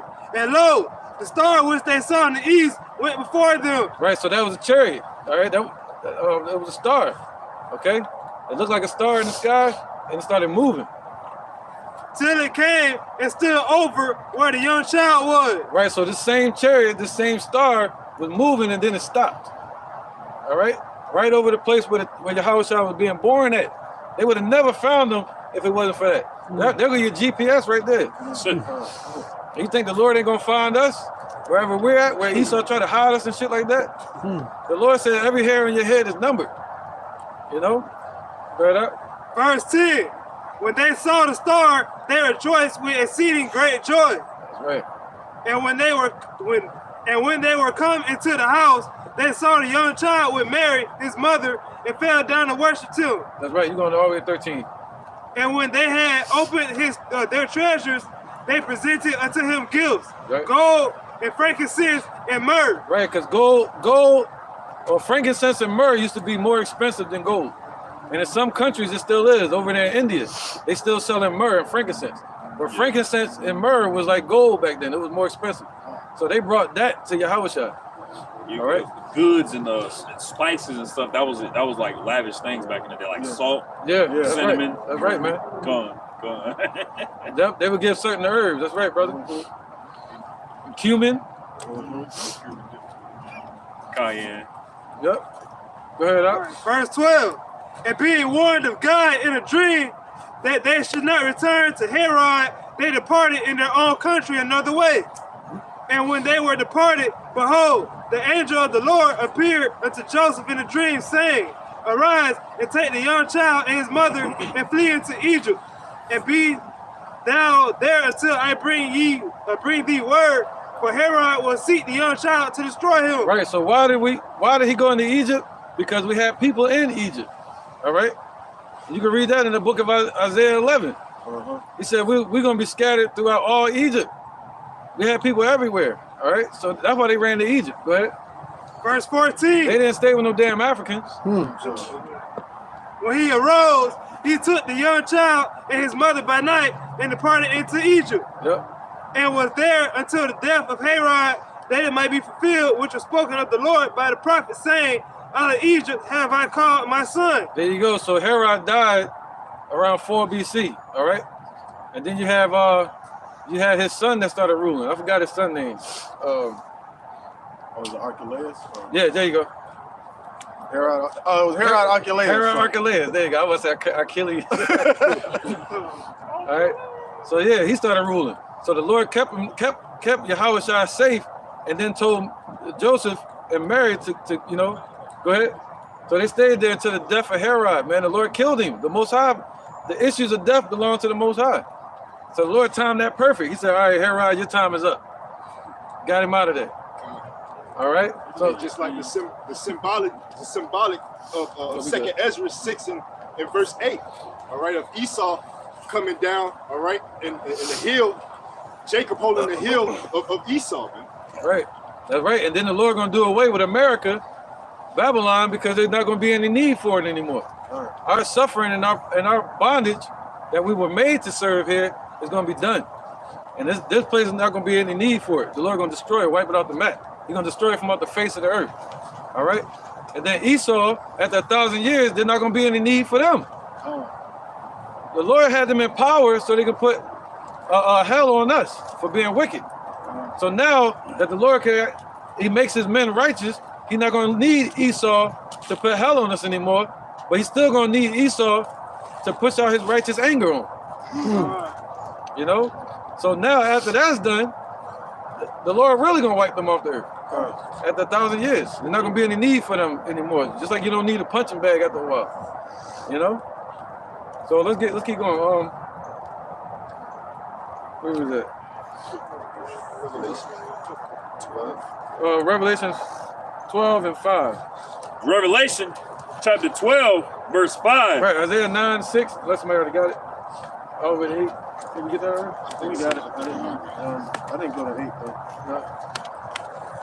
Go ahead, brother. Revelation chapter 12, verse 5. And she brought forth a man-child who was to rule all nations with a rod of iron, and her child was caught up to Yahweh and to his throne. That's right, man. Hey, let's go. I'm gonna get something real quick dealing with the tail. Let's get James 1 and 12 real quick. We got that one? Okay, come. All right, yeah, we can move past that one. Let's go in verse 6. Isaiah 9 and 6 all the way to 8, and then 1 Samuel 23. There's the book of Isaiah, chapter 9, starting at verse 6. For unto us a child is born, unto us a son is given, and the government shall be upon his shoulder, and his name shall be called Wonderful, Counselor, the Mighty Power, the Everlasting Father, the Prince of Peace. Of the increase of his government and peace there shall be no end upon the throne of David and upon his kingdom to order it and to establish it with judgment and with justice from henceforth even forever. The zeal of the Lord of hosts will perform this. Wow, ain't that something? All right, there you go. So 1 Samuel 23 and 13, yeah. Verse 6 real quick. It's verse 6 of chapter 12 of Revelation. And the woman fled into the wilderness, where she hath a place prepared of Yahweh, that they should feed her there 1,260 days. Right, and the reason you know that this woman is not talking about Mary, like they try to teach in church, because that woman is Israel. Somebody get that, like in the daughter of Zion? Common and delicate woman? Jeremiah 6 and 2. Right. So that woman, it says, first it said in verse 5 that her child was caught up to the right hand of the Father. So they're not talking about Mary. All right, this is talking about after Yahushua got crucified. He was born and he got crucified in the Roman Empire. And then after that, the woman fled into the wilderness. All right. Go ahead. This is Jeremiah chapter 6, verse 2. It says, I have likened the daughter of Zion to a comely and delicate woman. Right, man. So that's the woman that is talking about there, the servant, all right, of Yahushua, the woman, the bride. Now let's get that 1 Samuel 23, 13 all the way to 18. All right, Con. This is the book of 1 Samuel. You said chapter. Yeah. Go ahead. Chapter 1. Different ones. Yeah. 23. Chapter 23, verse 13. Whoever get it first. All right, this is 1 Samuel chapter 23, verse 13. Yep. It says, then David and his men, which were about 600, arose and departed out of, is that Keilah? Yeah, 1 Samuel. That word, is it Keilah? That K word? We can skip over it. Let's see. Come on. All right. It says Kedar? K-E-I-L-A-H. L-A-H. Keelah? Yeah. Come on. All right. This is 1 Samuel chapter 23, verse 13. Then David and his men, which were about 600, arose and departed out of Keilah and went whithersoever they could go. And it was told Saul that David was escaped from Keilah, and he forbore to go forth. And David abode in the wilderness in strongholds and remained in a mountain in the wilderness of Ziph. Right. So the reason I want to get this, now when you read that verse again, right? You might have read a couple, like 2 more times maybe. Go ahead, brother. All right, because that gives you understanding on what he said, we fled into the wilderness. So in 70 AD, so after Yahushua was caught up to the heavens, in 70 AD, you had Titus and Vespasian that came in there and scattered us all around, all through Europe, Egypt, all over the damn place. All right, but that was prophecy because the same thing happened with David. He was fled into the wilderness. He was fled into the desert. But in that wilderness, meaning amongst these nations or going into secrecy, you know, basically not existent anymore, right? The children of Israel, we kind of was hidden. First we was teaching and prophesying everywhere, all over Rome. But next thing you know, after 70 AD, we just disappeared. That's like a desert almost, right? So while we're scattered in the desert or the wilderness, the Lord said, what the scripture said, Esau made the world a wilderness. So while we're scattered around this wilderness, the Lord is going to deal with us there. And that's beautiful, man, to be in that position, for the Lord to deal with us spiritually. You know, to what? Read that? Ooh, I got you. Revelation chapter 12, verse 6. Right, and this is an example of David going through the same thing. The Lord always dealt with us that way, right? And the woman fled into the wilderness, where she had a place prepared of Yahweh, that they should feed her there 1,203 score days. Right, that 1,203 score days, some say it's 1,000 years, some say it's 4 years. All right, but that feeding deals with nourishment, and we get nourished through the Spirit of the Lord, through the scriptures. All right, and the Lord said, where we're scattered at, we're going to be fed there, man, and that even shows more of His power. See that? Go ahead, brother. This is Ezekiel chapter 11, verse 16. Therefore say, thus saith the Lord Yahweh Shema Shai, although I have cast them afar off among the heathen, and although I have scattered them among the countries, yet will I be to them as a little sanctuary in the countries where they shall come. Come on with it, man. All right. So the Lord said what? Romans 11. All right. So you think He did away with Israel, but that's not true. We still here. All right. According to prophecy, Ezekiel 37 had to happen. Revelations 11 had to happen, where His Spirit entered into the hopeful elect. All right. What was that? Romans what? 11. Yeah, Romans 11 1. This is Romans chapter 11, verse 1. I say then that Yahweh cast away His people. Right, did He cast us away? No, go ahead. Yahweh forbid. For I also am an Israelite of the seed of Abraham, of the tribe of Benjamin. Yeah, keep going. Yahweh hath not cast away His people, which He foreknew. That's right. That's it. That's it. That's it. You know, the Lord didn't cast us away like Esau would think. You know what I mean? So if anything, He got closer to us. He's dealing with us on the inside now in the spirit. All right. So let's get back to that point. You read that already, 18?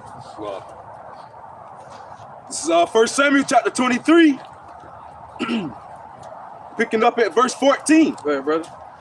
It says, and David abode in the wilderness in strongholds and remained in a mountain in the wilderness of Ziph. And Saul sought him every day, but Yahweh Bashem Yahushua delivered him not into his hands. See that? Just like Esau, he sought after Jacob. He sent out a flood after us, man, searching for us to kill us after 70 AD. All right, and we were scattered around. We had to hide amongst these nations, you know. But the Lord prepared safety for us amongst those nations. If not, we wouldn't be here today. All right. Go ahead. Verse 15. Over 18. 1 Samuel 23. It says, and David saw that Saul was come out to seek his life, and David was in the wilderness of Ziph in a wood. Yeah, he was hiding in the woods. All right, he had to hide there. But go ahead, just like the brother read, Canuck read, the Lord gonna be at the little sanctuary to him there. Go ahead, brother. Verse 16. And Jonathan, Saul's son, arose and went to David in the wood and strengthened his hand in the Most High, Yahweh Bashem Yahushai. And he said unto him, fear not, for the hand of Saul, my father, shall not find thee, and thou shalt be king over Israel, and I shall be next unto thee. Right, man. And that was it on that. One more verse. Yep. So this was prophecy, and that happened just like the Lord saying today, when Esau coming rushing like a flood again, the Lord gonna raise up a standard. All right, and He gonna raise up His men to sit on the throne. All right, and King David is gonna be one of them. You see that? Go ahead. It says, and I shall be next unto thee, and that also Saul my father knoweth. Verse 18. And they too made a covenant before the Lord, Yahweh Bashem Yahushai, and David abode in the wood, and Jonathan went to his house. That's it.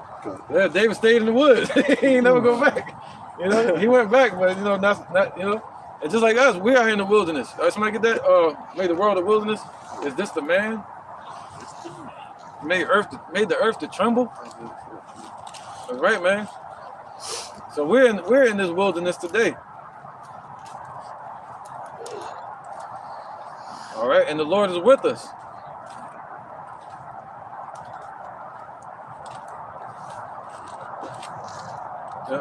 Yep. Made the world a wilderness. Isaiah 14. Chapter 14 and verse 16.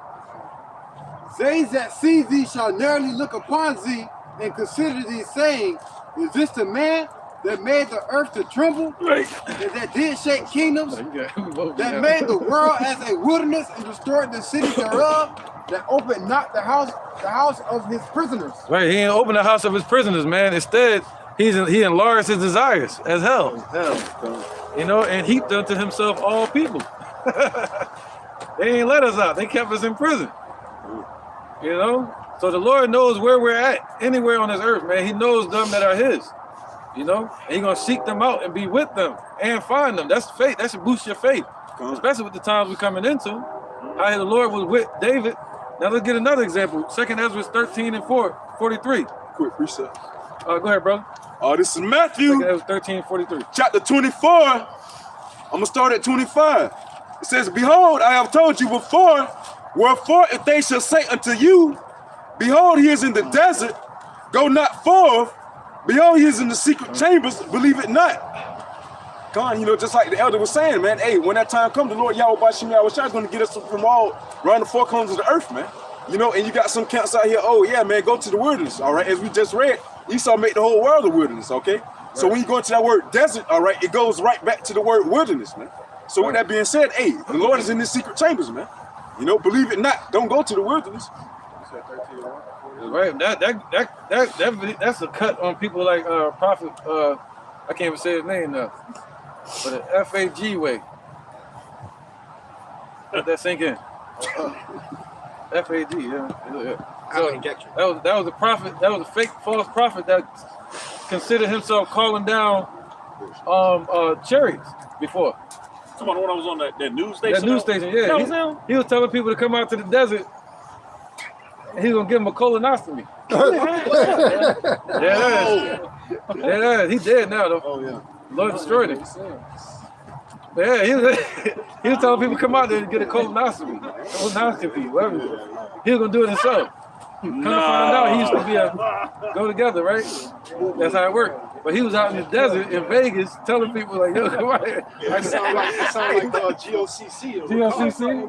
Him too? Yes. And he had a history of going to wherever you went, and accepted money from people. All right, hirelings, man. Right, GOCC. That's what we talking about. HOI be on that too, man. Always going over to Jerusalem as of today, man. You know, going back over there to the so-called motherland, man. All right, man. So and you got these people claiming to be the Lord. Look at Tazadak ass.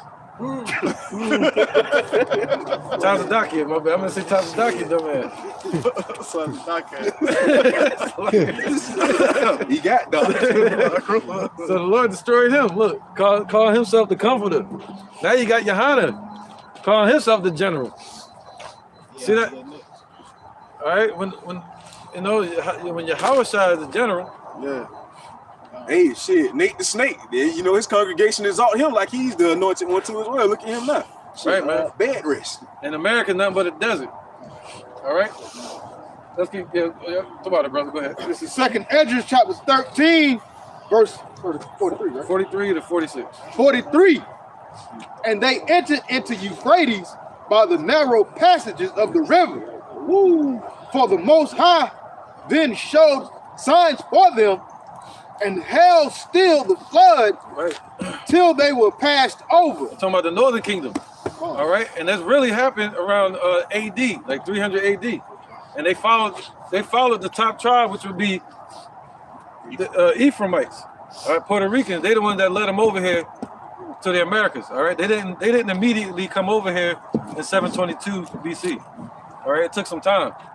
You had a lot of northern tribes in the Roman Empire. All right, go ahead, brother.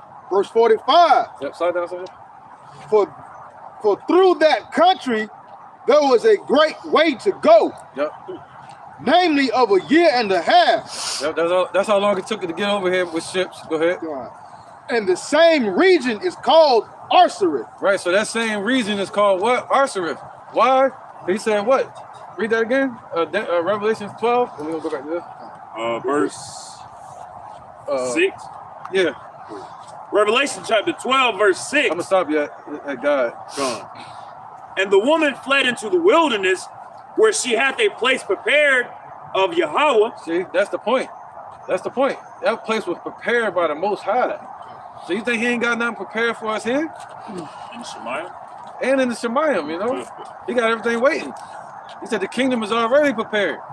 All right? Oh, look at Joseph and Mary, man. When she was about to give birth to Yahweh. The manger was already there. It was already prophesied about it. They already prophesied about the manger. Man, listen, we ain't got nothing to worry about, man. This is the Matrix, right? Most High controls it. Just like Professor Xavier on X-Men in the danger room. Go ahead, brother. The 2nd Esdras chapter 2. And I'm gonna start at verse 13. It says, go and ye shall receive, pray for a few days unto you, that they may be shortened.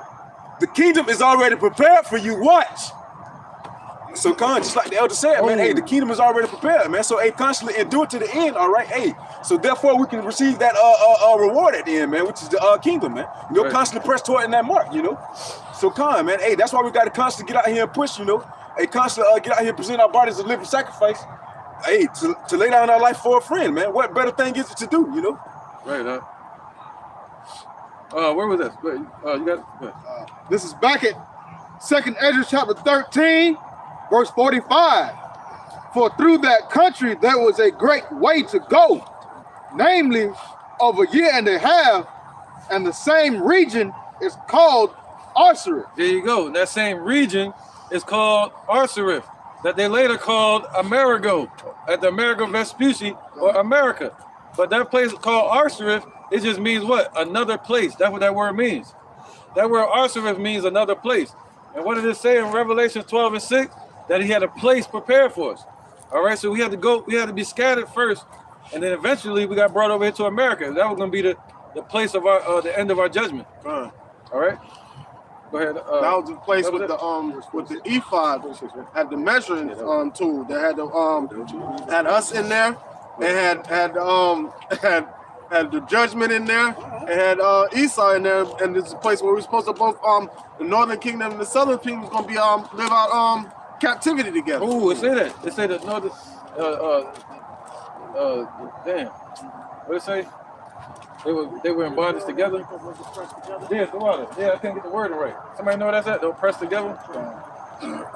That's right, man. All right. Oh man. Yeah, we know we're gonna keep going. Y'all all right with the cold? Huh? That's one. That's two. You said we out here. That means you cool.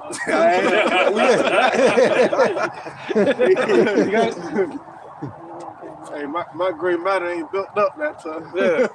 This Jeremiah 16 and 15. When the brother looked for that one. It says, but the Lord liveth that brought up the children of Israel from the land of the north, and from all the lands wherewith he had driven them. And I will bring them again into their land that I gave unto their fathers. Right. So ultimately that land has to be cleansed as well. Jerusalem, just as America, is going to be a memorial. All right? Right. But ultimately, the land of the north, man, where Israel and Judah and Israel is oppressed together, man. Judah representing the southern kingdom, the Jews, all right? Judah, Benjamin, and Levi. In the northern kingdom, all right, Ephraim on down, man. All right, where we gonna be together, mainly in the neck of our enemies here in the land of the north, North America. All right, go ahead, bring it out. This is the book of Jeremiah, chapter 50, verse 33. Right. Thus saith the Lord of hosts, the children of Israel and the children of Judah were oppressed together. And all that took them. That's just it. That's just what I was just speaking on. You got it out. And all that took them captives held them fast. They refused to let them go. That's right, man. And you can read about that in Zechariah as well. It said the woman went into Shinar. You got it at the bottom? No. Yeah, go ahead real quick. This is Zechariah chapter 5. And I'm gonna start at verse 6. Right. It says, and I said, what is it? And he said, this is an ephah that go forth. Right, an ephah is a measuring tool, all right, like a pot. Go ahead. And he said, moreover, this is their resemblance through all the earth. And behold, there was a lift up, a talent of lead, and this is a woman that sitteth in the midst of the ephah. Right, that woman, that woman that's sitting in the midst, the woman that's sitting in the midst of these heathens, especially over here in Babylon. This is the melting pot. That's what they call it, right? So that woman is Israel, where we was oppressed together at. All right here in Babylon. Go ahead. Verse 8 of Zechariah 5. It said, and he said, this is the wickedness, and he cast it into the midst of the ephah. Right, 2/3. Right, you got heathen Esau here as well. Go ahead. And he cast the weight of lead upon the mouth thereof. Right, and basically, what he said, he had the keys to death and hell. All right, he locked us here. Go ahead. Verse 9, Zechariah 5. Then lift I up mine eyes, and look, and behold, there came out 2 women, and the wind was in their wings. There you go. So they came out, 2 women, and the wind was in their wings, right? That represents that swift delivery, how the Lord delivers us, all right, like an eagle. With healing in his wings. With healing in his wings, okay? So now, out of America, instead of just one, it's gonna be what? 2. All right, the northern and the southern kingdom, the 2 witnesses. All right, we are pressed here together. Go ahead, out. And this is speaking on that great deliverance. In Zechariah 2 and 8, for thus saith the Lord of hosts, after the glory hath he sent me unto the nations which spoiled you. For he that toucheth you, toucheth the apple of his eye. Right. So, hey, that's why the Lord is making inquisition, and he's going to be sent, all right, with the hosts, all right? He's going to wax strong with the hosts, all right, those armies, to deliver his people. All right, man. All right, where we at?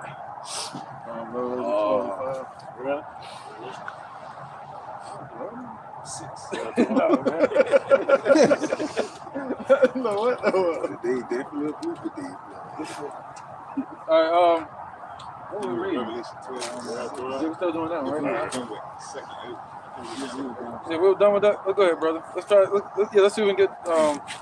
Oh, we're talking about being fed in the wilderness. Go ahead, brother. Read that again. Revelation chapter 12, verse 6. And the woman fled into the wilderness, where she had a place prepared of Yahweh, and they should feed her there 1,260 years. Right. So the Lord took care. Days, so like it. Now you got, but that's the Lord feeding us with His word, nourishing us, and taking care of us, man, and taking care of us as far as what food, everything. Even though the Lord said we got to go to Esau for the one of all things, but he set it up like this, you know? All right, and where is that? Let's get Psalms 90 and 1. Exodus 16 and 5, 15 I mean. Psalms 90 and 1. Let's deal with this, man, where we're being fed. He said he's going to feed us there. It's the book of Psalms, chapter 90, verse 1. Lord, thou hast been our dwelling place in all generations.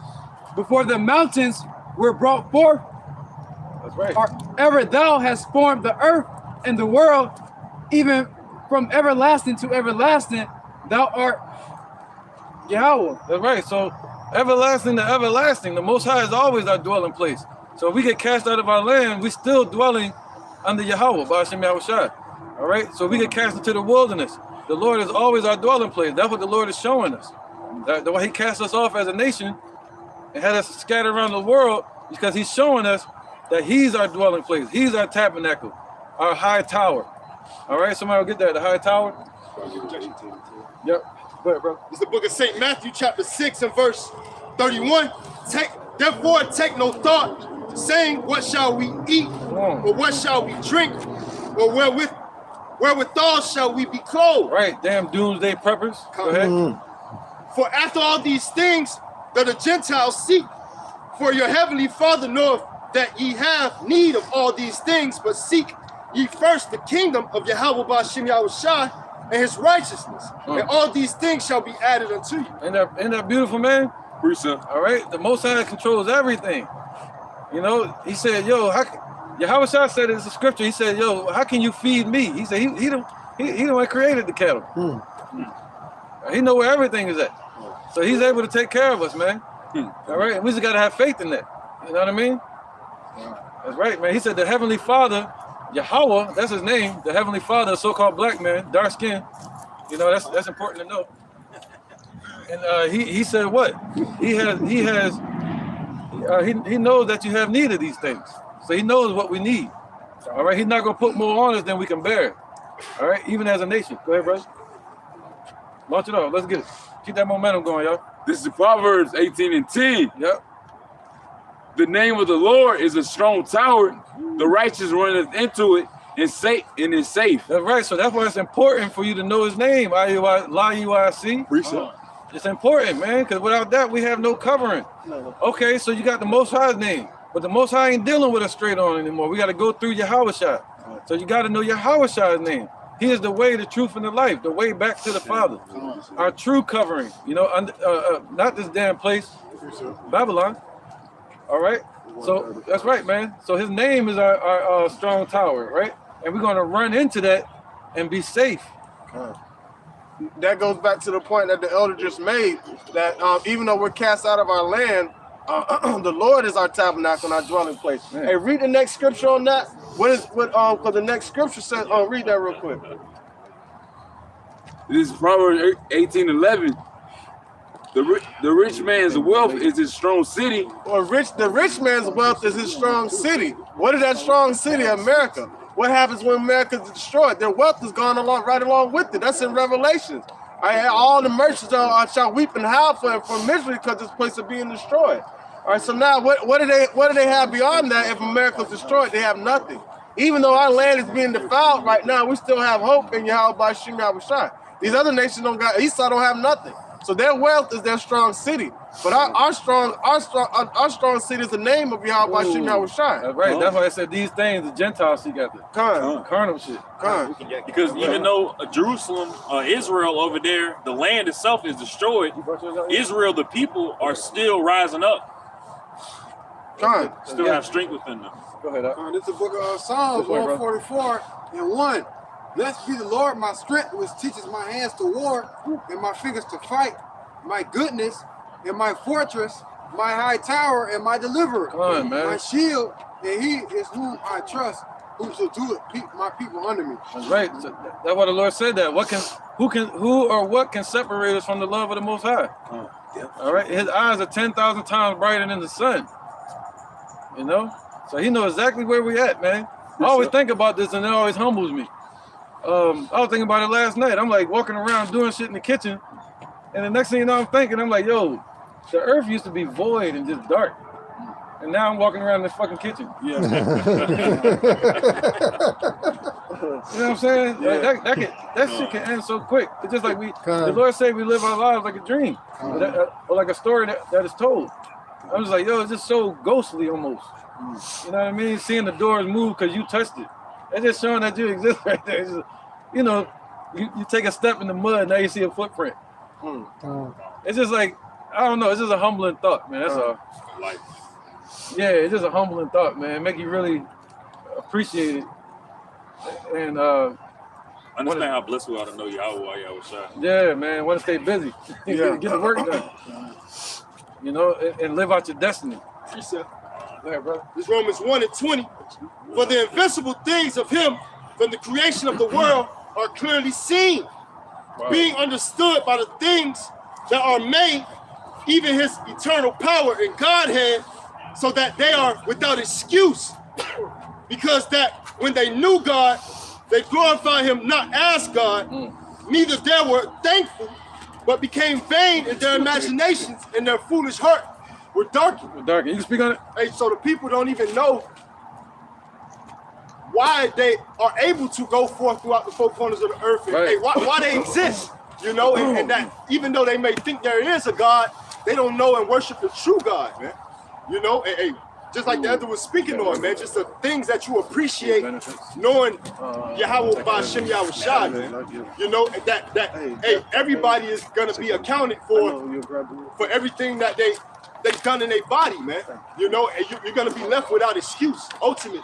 You're not gonna be able to say that you didn't know, you know, or you didn't have a chance to know, because the truth is out here, man. Matthew 24:14, this gospel of truth is gonna be preached throughout the four corners, and then the end shall come. You know?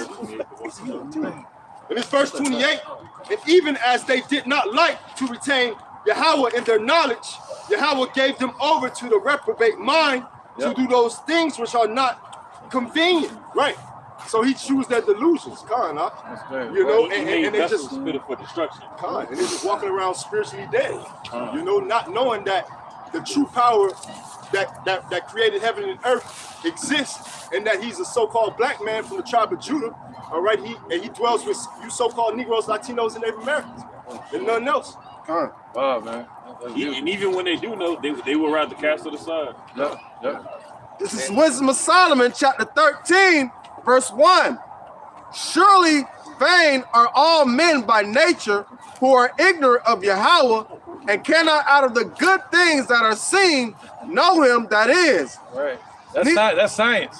You can't use science to try to find the Lord. They trying. That's science. Science is studying the things that move. So they look at a tree, look at this, you know, like India Ari said, you are. Thank you, bro. Like he said, the earth, air, water, fire, gray skies, and gray showers. That's how I know that God is real. You know, it's in our spirit, man. We know the Lord exists. Like George Washington Carver, he said the reason he started getting into the Bible and he got into the peanut is because he went into by a river one day and he saw a park, a little area like this, and he said something stopped him, and he had a different mindset because he looked at it like somebody was there before him and they neatened it up because they knew they were gonna have guests. That's how he looked at the earth. You know what I mean? But Esau look at the earth like, okay, I can get riches off of this. We're gonna tear that tree down. Oh, look, a human, we're gonna tear him down. What's that stuff growing? That green stuff, we gotta get rid of that. And get some hard concrete there. Yeah, Esau, they just want to destroy shit. So all that grass is, let's go ahead and put some rocks. Right, and then and George Washington Carver prayed to the Lord to give him a reason and a purpose. And the Lord, he said the Lord gave him the peanut. And he said, this is what I gave you. And he said, why would you give me this? This is George Washington Carver words. And he said, because I gave you the smallest thing that you can do everything with. So he gave him the peanut. And through the peanut is still in every item that you use today. There's a tiny bit of peanut in there. All because of George Washington Carver. A Jake. They made soap. Every item that we got on our shelves, cosmetics, it got a tiny grain, that way say it's made with peanuts. Made, you know, all that. All right. So all of that from a peanut, a small thing, just like this. A small. He say faith is small as a mustard seed. You can move mountains. All right. My bad. Go ahead, brother. You have off? Yeah, I've been holding this. Okay. This is the book of Isaiah 17, verse 13 and 14. Yep. The nation should rush like the rushing of many waters, but Yahweh Shai should revoke them, and they should flee far off, and should be chased as the chaff of the mountain before the wind, and like a ruling thing before the whirlwind. That's right, man. And behold, at evening tide trouble, and before the morning, he's not. That's right. This is the portion of that despoil us, and the lot of that rob us. Yeah, it's a lot of points in there. He said before the morning. So that means before the kingdom, he's going to be destroyed. All right? Before we get into our kingdom, before we get into Yahweh Shai's kingdom, Yahweh Ratazah, he's going to destroy Esau on this side. All right? Before morning. All right? He said when they come and rushing like a flood, they're going to be scattered and chased away by those angels, by the missiles, by the Lord's judgment, and by Yahweh Shai himself. And the elect. All right, so they're gonna be chased away like a dream in the night. They came after us as a flood before, and they prevailed against us. All right, they chased us away in 70 AD. We had a falling away. They prevailed against us, but this time they will not prevail when they come in rushing like a flood again. All right, so let's get back to that. Where was that? Second Ezra. We already read that. Let's get same as know that death by pain. What you want? Benefits of not knowing me? Yeah. Nah, we good. Right? Let's get back to verse 7. Cause I'm gonna stop it there, but we can keep going. Keep going. Revelation chapter 12, verse 7. And there was war in heaven. So there's gonna be war in heaven. See, Revelations bounces around. All right, Revelation 1, Babakashah, 1 and 1. All right. So yeah, man, Revelation bounces around. So now he's talking about after the child is born, getting caught up to the father, right? The woman being persecuted, all right? First the child was persecuted, and then the woman was persecuted, being Israel. So now, after that, they're going to be war in heaven. What's that? That's talking about in these times, all right? And just like there was war in heaven around 70 AD. The angels was protecting us. The Lord raised up Michael back then. Just like in 168 BC. During the rededication of the temple, the Lord raised up the angels. Just like during the time of Egypt, the Lord raised up the angels. All right? Because in 70 AD, the Lord told some of his elect, he told them to flee into the Judean hills. And it took the angels to set up everything and keep them Edomites off our ass. All right? So anytime the Lord deals with deliverance of our nation, he sends in the angels to deliver us. Let's get an example of that. He said there was war in heaven, right? And what that means is those angels were preparing for war against these damn Edomites. All right? And it's talking about fighting against their damn space force. All right? So when they see Yahweh Shai and the angels showing up preparing for war, Esau going to prepare for war too.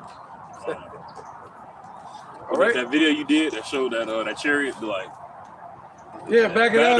Man, yeah, that's some scary stuff, man. If I was an Edomite. Oh, that's sunlight? Okay, all right. That's right. What is that? Somebody got that Revelation 1 and 1? Revelation chapter 1, verse 1. The revelation of Yahweh Shai Mashiach, which Yahweh gave unto him to show unto his servant the things which must shortly come to pass. And he sent and signified it by his angel unto his servant John. Right, man. Yeah, that's cool, man. He took the sound down and everything. Yeah. That was right there. So he sent and signified it by his servant John, man. Everything that was shortly about to come to pass. All right, surely going to come to pass. Shortly, my bad. All right? So this war in heaven is about to happen. You see them talking about a space force. They set up the Navy and parts of the Air Force to lead, or really the Navy, to lead the Space Force, set up by Donald Trump. All right? Huh? The Air Force. They made it the 6th branch of the military. Yeah, no, they using part of the Navy. Yeah, and they set it up, basically started with the Navy. And the reason they're using the Navy to start it off is because of the Shemayim, the waters. All right, and they're dealing with maritime law again. All right, the law of the waters. And they said that is a domain for war. That was said by, what's his name? The vice president last year. Let me come here. Pence. You can look it up and quote the words. He said space is now a domain for war. Con, if I may add on, because last year when Donald Trump was in office, they tried to get a treaty agreement going on basically with Russia and China, basically not to weaponize space, man. Yep. But China and Russia didn't want to do that. Why? Because they were trying to set up, they were trying to weaponize it, man. So with that being said, hey, that's why you got all the rhetoric going on now, man. You know, hence as we talk about war in heaven, man. You know, they're trying to get it cracking. That's right, brother. All right, we're gonna speed through some of these. Let's keep going. Revelation chapter 12, verse 7. Right, 2 Maccabees 5, real quick. My bad. You good? Again, 2 Maccabees 5, man, because it's gonna be war in heaven, just like Antiochus was scared as hell when he saw them preparing for war. 5:1. 5:1, yeah. And then Daniel 12. Daniel 12:1. All right, go ahead, brother. This is the book of 2 Maccabees, Oh, chapter okay. 5, verse 1. Yep. About the same time, Antiochus prepared his second voyage into Egypt. Right, because he went into Egypt once to try to take Egypt from Ptolemy the Eighth, I think it was. He wanted to take Egypt and all the provinces that were under Egypt, and then he went back in 169 BC. He went there, and then 168 he went back again. All right, and along that way he went after Jerusalem as well. Okay, and that's when he came and desecrated the temples. So this was around 168 BC. Go ahead. And then it happened that through all the city for the space almost 40 days. 40 days, man. That's like a month and some change. They were seeing this. Go ahead. They were seeing horsemen running in the air in cloth of gold and armed with lances like a band of soldiers. Wow, man. Yeah, they was in war gear. All right. And when the Lord sends his angels, they preparing for war. They wasn't sitting there like happy-go-lucky, listening to music. No, they preparing for war, like yelling and everything. Doing war, what do you call that? War drills? Yeah, that's what they do, right? The war drills? Yeah, military drills. That's what it was. It was a military drill, and they were shooting at each other, the chariots. The chariots were shooting at each other to show that they're going to go to war with Antiochus and fight against them. All right, go ahead. And troops of horsemen in array, encountering and running one against another with skating of shields. See that? We're shaking of shields, man. Go ahead. And another, and multitude of pikes. Yeah, so they had a multitude of pikes. I don't even know what a pike is. It sounds like a spear. A spear. Go ahead. And drawing of swords, and casting of darts, and glittering of golden ornaments. Right, man. So they were casting darts, shooting lasers off. Right? Shooting them back and forth. You know, that's a war drill. Go ahead. And harness of all sorts. Right, so they had harness of all sorts, man. That's the angels, man. And that's who Esau about to see. This running road right here, frolicking up the block.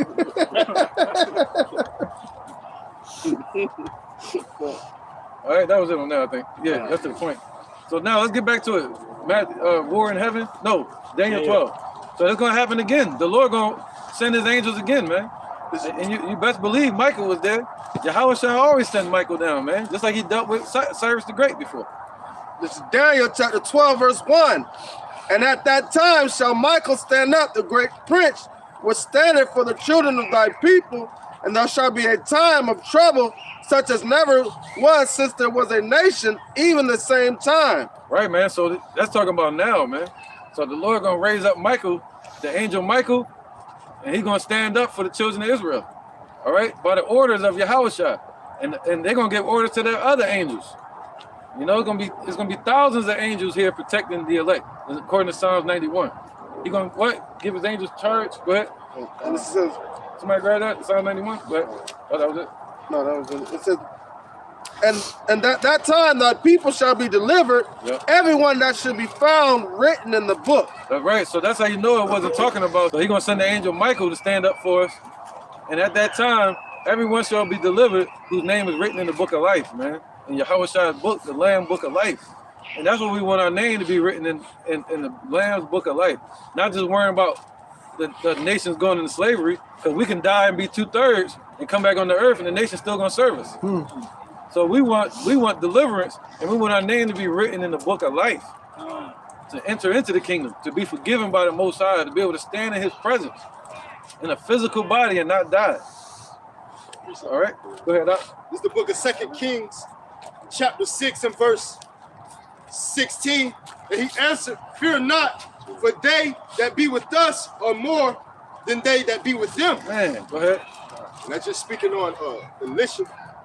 All right, going against basically the false prophets, man. When you go into the spiritual things, it's more of the spiritual things that exist, divine intervention things that come into play, than it is the what you would deem reality. That's right, brother. That's right, because the soldier was scared. He said, "Yo, can you open his eyes and let him see?"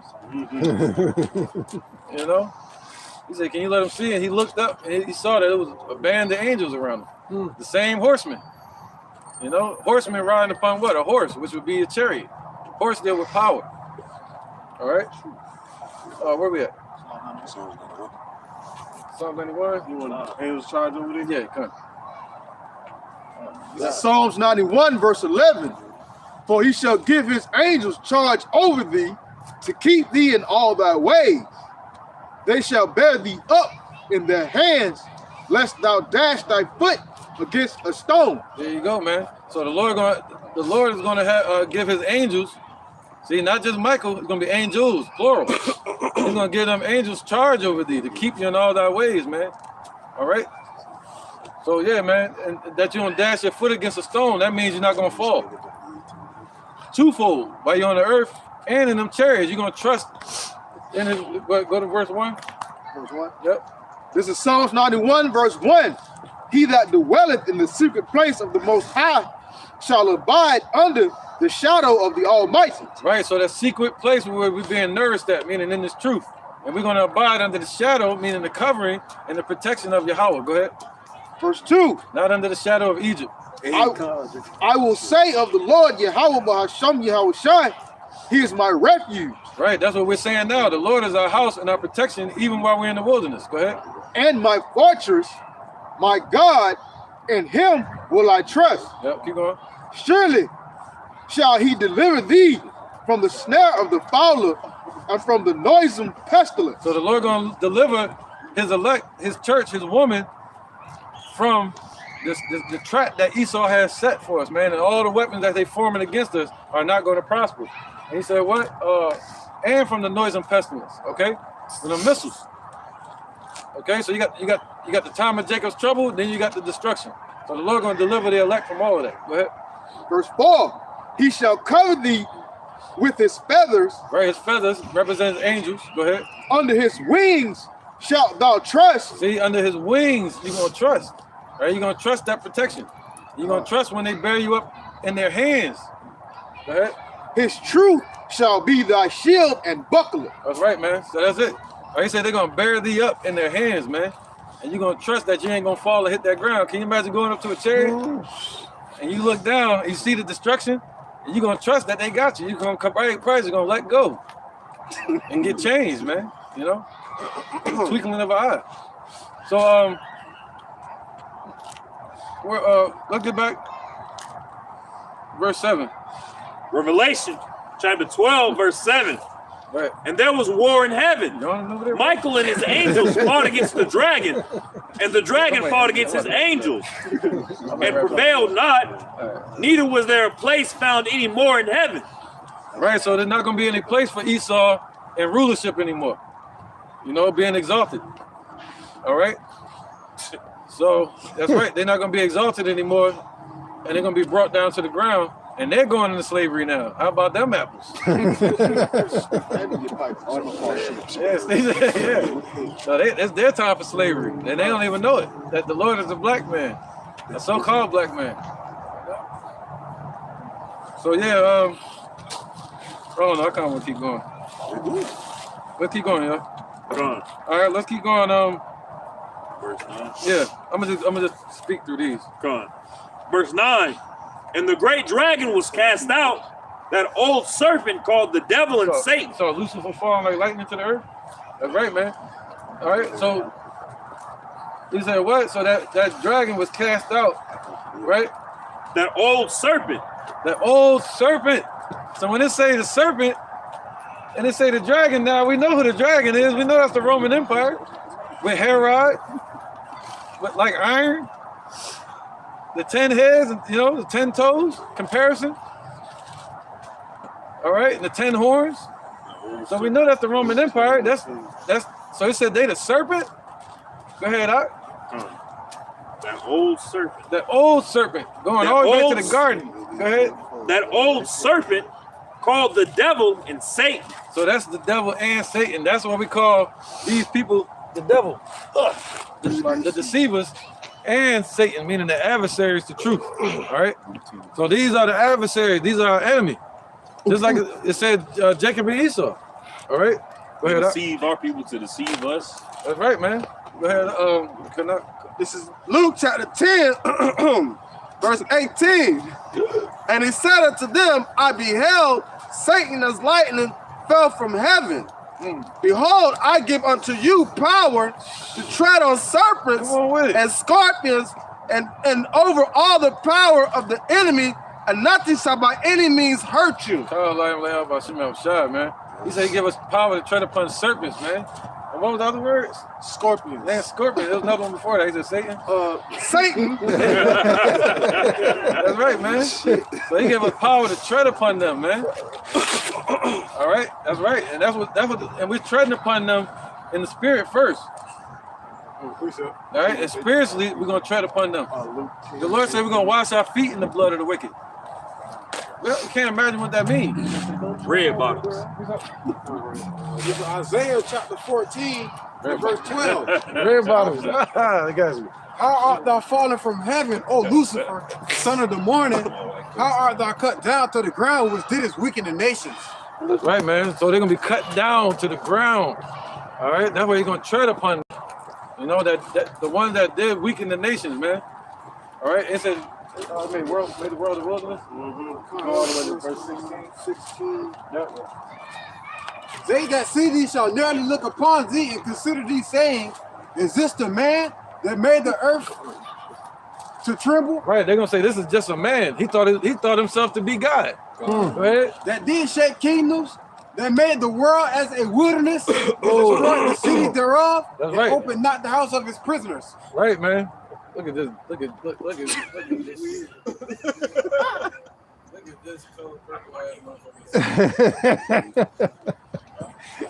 All right. Kingdom ain't gonna be like that. Yeah. All right, so there, man. So Esau made the world a wilderness, man.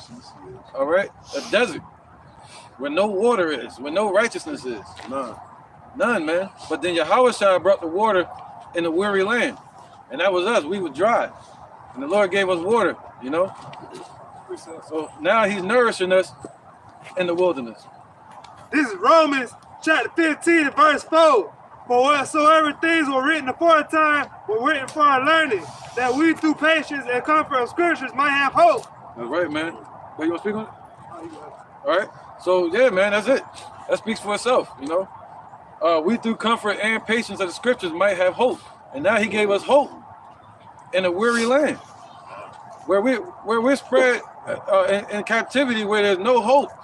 We were without Yahweh, now He's giving us hope in this place, man. All right. Verse 10, Revelation 12. Come on. Verse 10.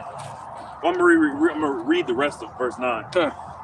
And the great dragon was cast out, that old serpent called the devil and Satan, which deceiveth the whole world. He was cast out into the earth, and his angels were cast out with him. There you go. So the angels gonna be cast out with him. All their military, space force, air force,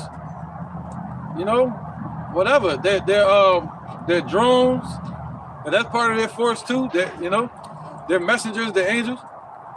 they're all gonna be cast out, man. And their politicians, their governments, you know, the CIA, the SPA,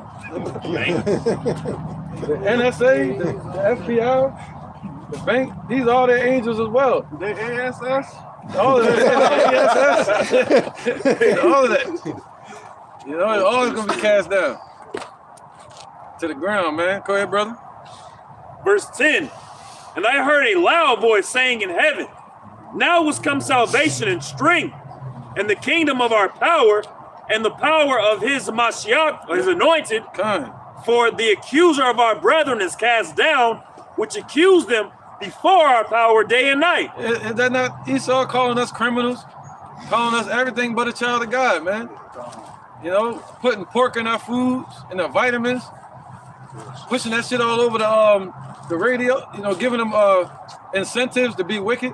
You know, record deals and all kind of shit. And then they sit back and say, look at you. Look at you, you know. Oh, go ahead, bro. This Jeremiah chapter 50, verse 6. My people have been lost sheep. The shepherds have caused them to go astray.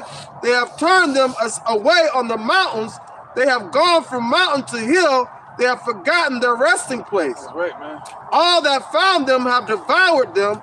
And their adversaries said, we have not offended, we offend not, because they have sinned against the Lord, the habitation of justice, even the Lord of hope, of the power of their fathers. Right, man. That's right. That's right. And they know that. So they play off of that. You know? They play off of that. And they even built the whole system and made billions off of that. Appreciate it. They say, oh, they sinning. Let's make some money off of that, off of pork. Let's make some money off of shrimp, crab, and lobster. Let's make it look like a cuisine. A delicacy. A delicacy, man. And then they sit back and say, hey, look at this black man calling you void. Jigaboo, Spick, all these different names. Got our people fighting the sin. Right, man. All right? And then they go home and try to pray to the Lord against you. And look at us like we the sinful ones. Right. And that's that spiritual war though. And that perpetual hatred Esau got to try to fight for that birthright back. That's it. They want that birthright back, man. That's right, man. They don't think Jacob deserved the birthright. Go ahead. Hey, if the Lord Yahweh Shem Yahweh Sashi has some delicate and comely women, Esau's a goddamn raging bull, boy. That's right, man. You know what I'm saying? So regular woman. And look what America doing with Russia right now. They're demonizing it. Oh, we're getting to see the hand, the silent hand at work. The hidden hand, man. The Illuminati, how they work. They're coming up with their agenda, the false flags and shit. Demonizing Russia before they go after them. Hey, the video you uploaded this morning, it's like no more lies can be told from this nation because the Lord has exposed them, man. He lifted up the skirt of this Lifting up his skirt, man. You know? So it's all coming back to bite them in their ass. Man. That's right, man. So even their own people, hey, their tongue shall fall upon themselves. Right. Their own people question them like, all right, so what's going on? This happened. September 11th happened. Yep, yeah, man. And they love demonizing somebody. They've been demonizing us. Look what they said about the Gadites. When they came over here, or the northern tribes, not just Gad, but they called them savages. Yep. They're savages, man. They walk around with no clothes. They eat each other. When they was the one eating people. Look at McDonald's. Go ahead, bro. At the Temuco Forest, when we sometimes go out there and teach on the plaque, they call them savages because what they did to the French settlers that came over here the second time after they didn't defend themselves the first time. Right, man. So they call them savages because the amount of the French and Spanish settlers that they slaughtered of getting some get back for what when they had open arms on the first time. Right, and that Temuco means enemy. That's what they named them, enemy. That's not even the name of those northern tribes. They called them the enemy, Temuco. You know? Shit, look what they did to so-called black people, call them black. Yeah, they love it. You know what I mean? They called us Africans and shit. You know, so yeah, let's go ahead and get this. Let's finish this lesson out. This is Habakkuk chapter 2, verse 15. It says, woe to him that giveth his neighbor drink, that puttest thy bottle to him, and makest him drunken, also that thou mayest look on their nakedness. Come on, man, that's what we've been speaking about. That's what Esau did, man. Basically, you know, with this whole system set up, that's are set up to go against us, not for us to excel, but us to keep us down, man. Hey, but yet they have a damn liquor store in every neighborhood, you know, a whorehouse in every neighborhood. Not talking about a prostitute, but the church, as they call it. Hey, man, hey, this is all the same setup, you know. Hey, like the brother said too. Hey, what they did in slavery, they'll make us fight, and then the winner will get a reward and have a beer, a strong drink, whatever the case may be, man. Same thing. Yeah, kind, man. So hey, same setup, man. You know, and they look at us, look upon our nakedness as with that too. That's right. There's a precept. Y'all can speak on it real quick. Obadiah 1 and 5. For the day of the Lord is near upon all the heathens. As thou hast done, it shall be done unto thee. Thy reward shall return upon thy own head. Boom, and what does it say in was it 2 Maccabees 2 and 10? All nations had their part in the spoiling of the nation of Israel. So it's judgment unto all these nations. It's just that Esau is the top nation that's going to get the most judgment and not going to get any sort of form of mercy. That's right. It says what?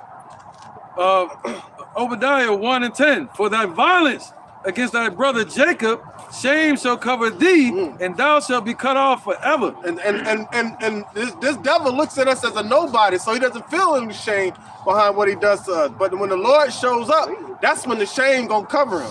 That's when he gonna feel that shame. Because right now, he has all these other nations looking out upon us as we're nothing. A clip that was that I shared on Facebook when Jake was over there fighting the Vietnam War. As soon as they get over there, Vietnamese calling them niggas and all that stuff. And they were like, where did they learn that from? They didn't hate us at first until they got here and trained them on how to look at us like that. You know what I'm saying? That's right. Verse 16. For as ye have drunk upon my holy mountain, right, the government of Israel, so shall all the heathen drink continually. Yea, they shall drink and they shall swallow down, and they shall be as though they had not been. That's just like you see your adult drinking something. You like, let me get something. I'll give you a swallow. The Lord gave us a swallow. Yeah. All right. But look, they got to drink the whole cup. Yeah. Esau got to drink the whole cup. Matter of fact, he gonna open their mouth like how they used to force feed us, knock out our front teeth. Boy, listen, I'm gonna tell you, I would love to have them be hungry for like a week and then leave nothing but a pig there. Go ahead. I dare you. I dare you. I dare you. I'm gonna be like right here with the sword. Like I think you could. Hey, I might even be so nasty. You know how they be roasting pigs on the ground and shit? Yeah. Have that bitch roasted, dig that hoe up. Let that bitch just sit there and simmer. Like how they did when we was in Masada, the hill Masada. How we ran out of food and all that other kind of shit.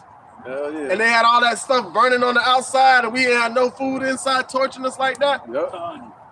Yep. Keep them in sin. We're gonna be sick and demons on them. We're gonna have control of them. We're gonna have, Lord willing, we have the elect, but the elect are gonna be controlling the spirits on the left hand side too. You know, they're gonna be controlling them, just like Paul would cast a demon on somebody. We're gonna be able to do that.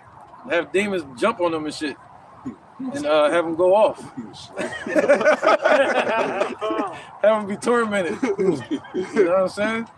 So that's right. He said what? Verse 17. But upon my Mount Zion, that's his holy hill, holy mountain, shall be deliverance. And there shall be holiness, and the house of Jacob shall possess their possessions. And the house of Jacob shall be a fire, and the house of Joseph a flame, and the house of Esau for stubble. And they shall kindle in them and devour them, and there shall not be any remaining of the house of Esau, for Yahweh have spoken it. So, all right, so that's the end result of this dragon. You know, Edom, and even Herod, he's gonna be wiped off the earth. He probably back here today to get his judgment. You know, if not, we're gonna be in the kingdom getting judgment, because the Lord said we're gonna be casting out judgment. All right, what's that in Psalms where it say two-edged sword in the hand, wake up on the bed? That's right, man. Let's get that real quick, and we're gonna finish this up. Teaming back. Teaming Malone. Where? Teaming Malone. He got the spirit of Haman on him. Okay. Oh shit. Yeah, possibly him. Yeah, man, that dude there. All right, let me know y'all got it, somebody. Psalms 149 and 6. Okay, Psalms 149 and 6.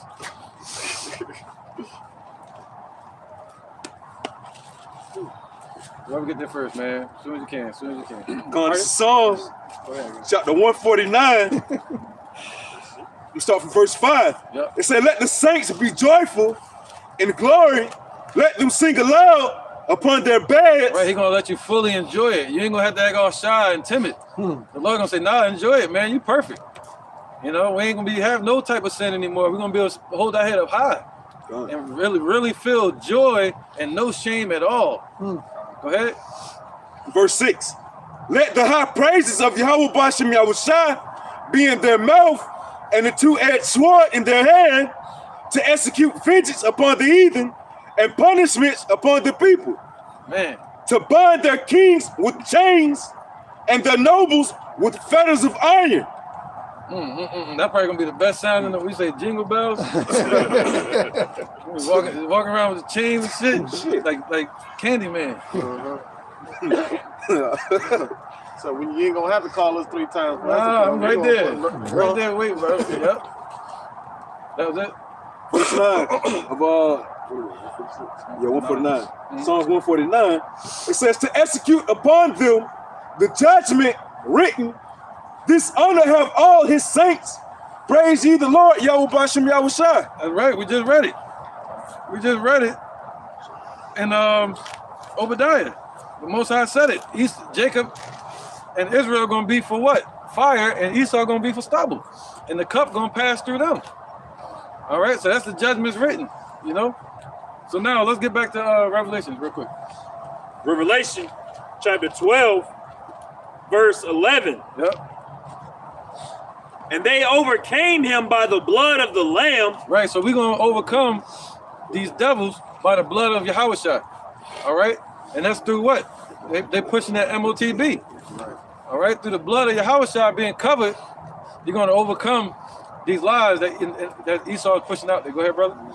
And by the word of their testimony, and they love not their lives unto death. Right, so it's about the word of your testimony.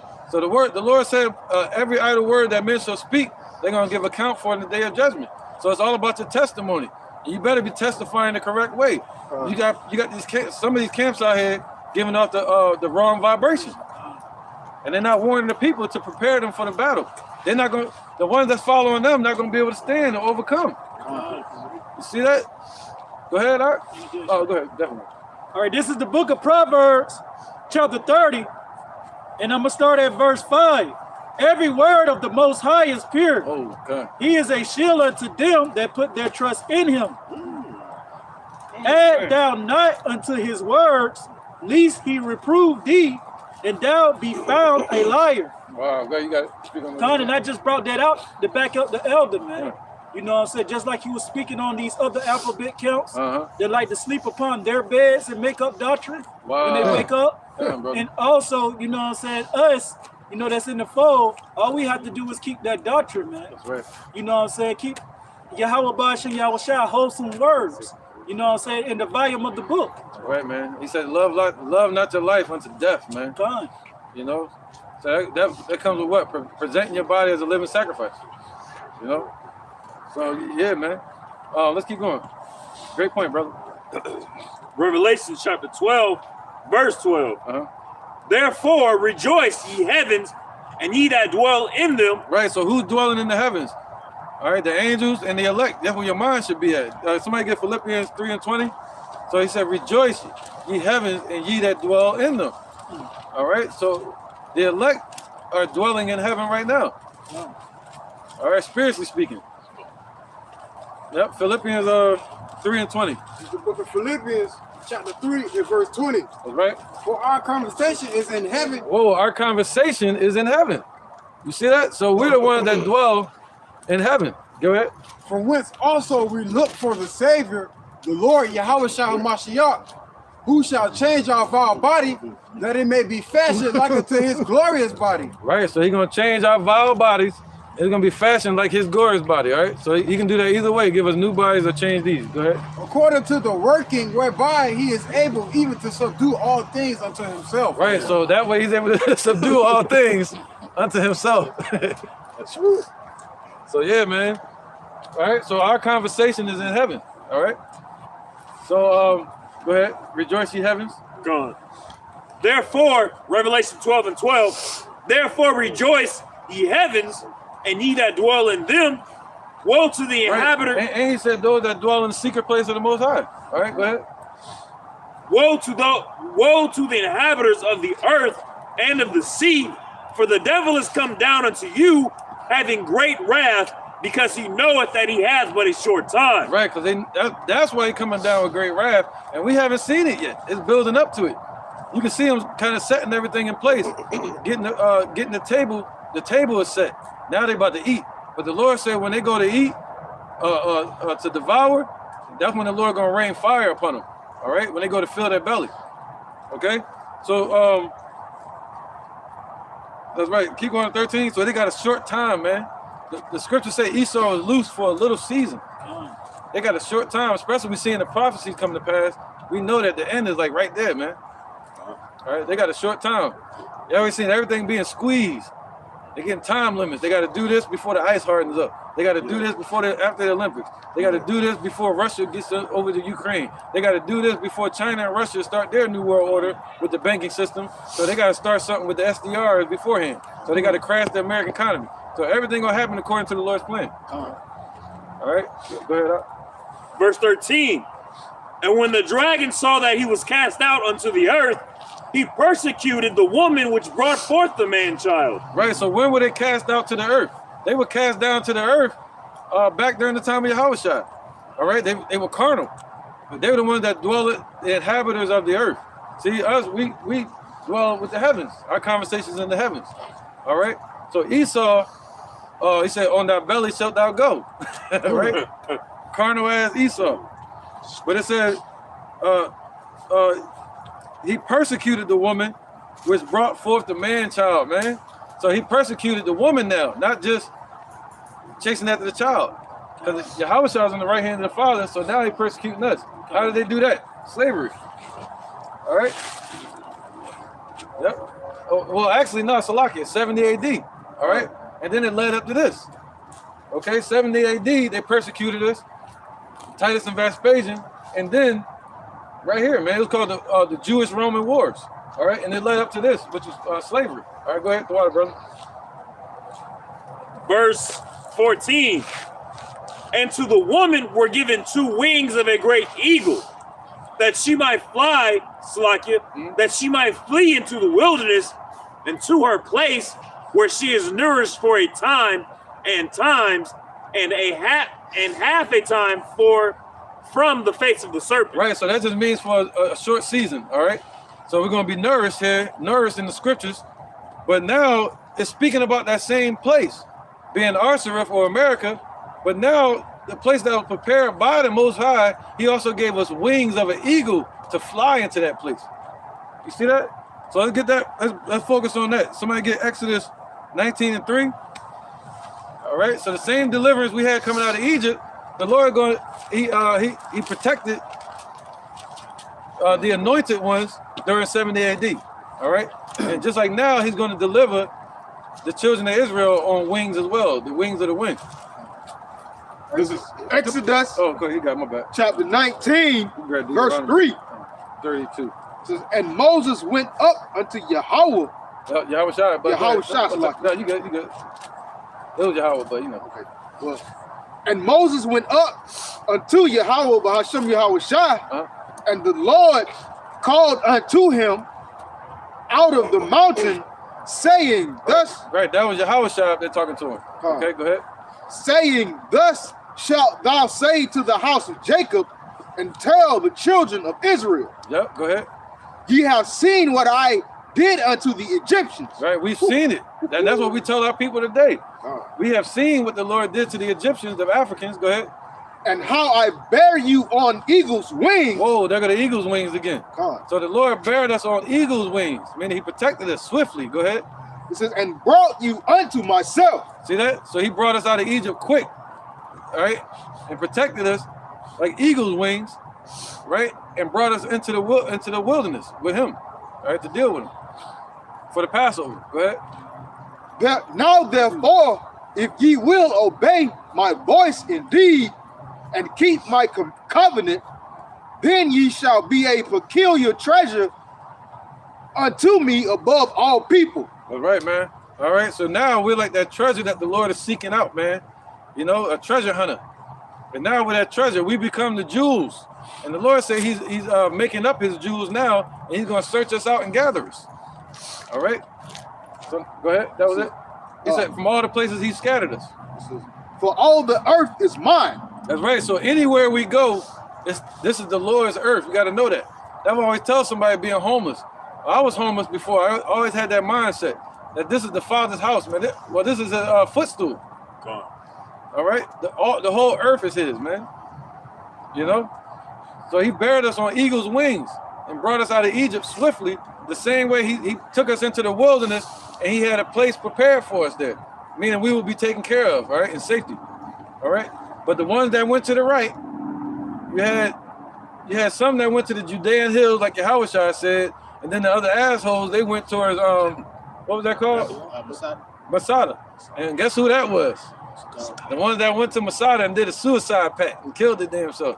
That was Sakari. All right, they're the ones that went the opposite way. Go figure. I can see Zalazar, silly ass, and the other guy with the baseball cap and the bulletproof vest walking they silly asses toward Masada. Talking about how grimy they are. Go to the 4. Right, Deuteronomy 32 and 9. Real quick, I just need the real fast. The swift wings. All right, it's the book of Deuteronomy, chapter 32, verse 9. Yep. For the Lord's portion is his people. Right, so the Lord's portion is his people. That's all he's worrying about. Go ahead, brother. Jacob is the lot of his inheritance. Yep. He found him in a desert land. So he found us what? In the desert land.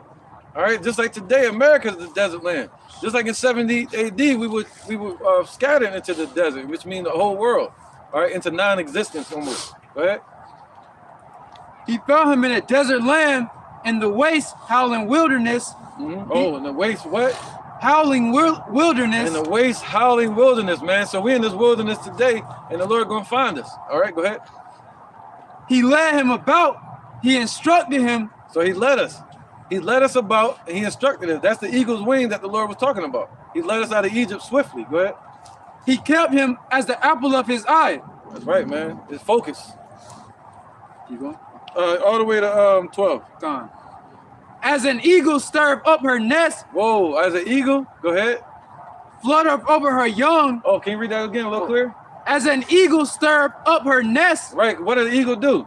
They stir up the nest. When it's time for the eagle to fly, they'll go in and start breaking it up so it get all rough and prickly. And that way a baby eagle will be forced to not be comfortable there anymore. You see that? And they gotta jump out and they forced to learn to fly. You see that? And what happens, that leads you into faith. Because when you're flying, you either have faith that you're gonna be to fly, or you're gonna have faith that you have something soft to land on. Either way, the Lord gonna protect us. All right, so we flew as a nation. We flew out of there speedily. But he said what? The Lord stirred up Egypt, started shaking up Egypt. That's what he's doing in this Egypt. He's shaking it up. He said, arise, this is not your rest. All right, he's shaking it up so we won't be comfortable here. The same way an eagle do it, like they did in Egypt. Go ahead. As an eagle stirred up her nest, fluttereth over her young. Fluttereth over her young, man. That's how Yahushua protected us. Go ahead. Spreadeth abroad her wings. Right. Taketh them, beareth them on her wings. Right. Taketh them and bear them on her wings. All right. So the Lord buried us on eagle's wings. That's what that means. Okay. That don't mean America.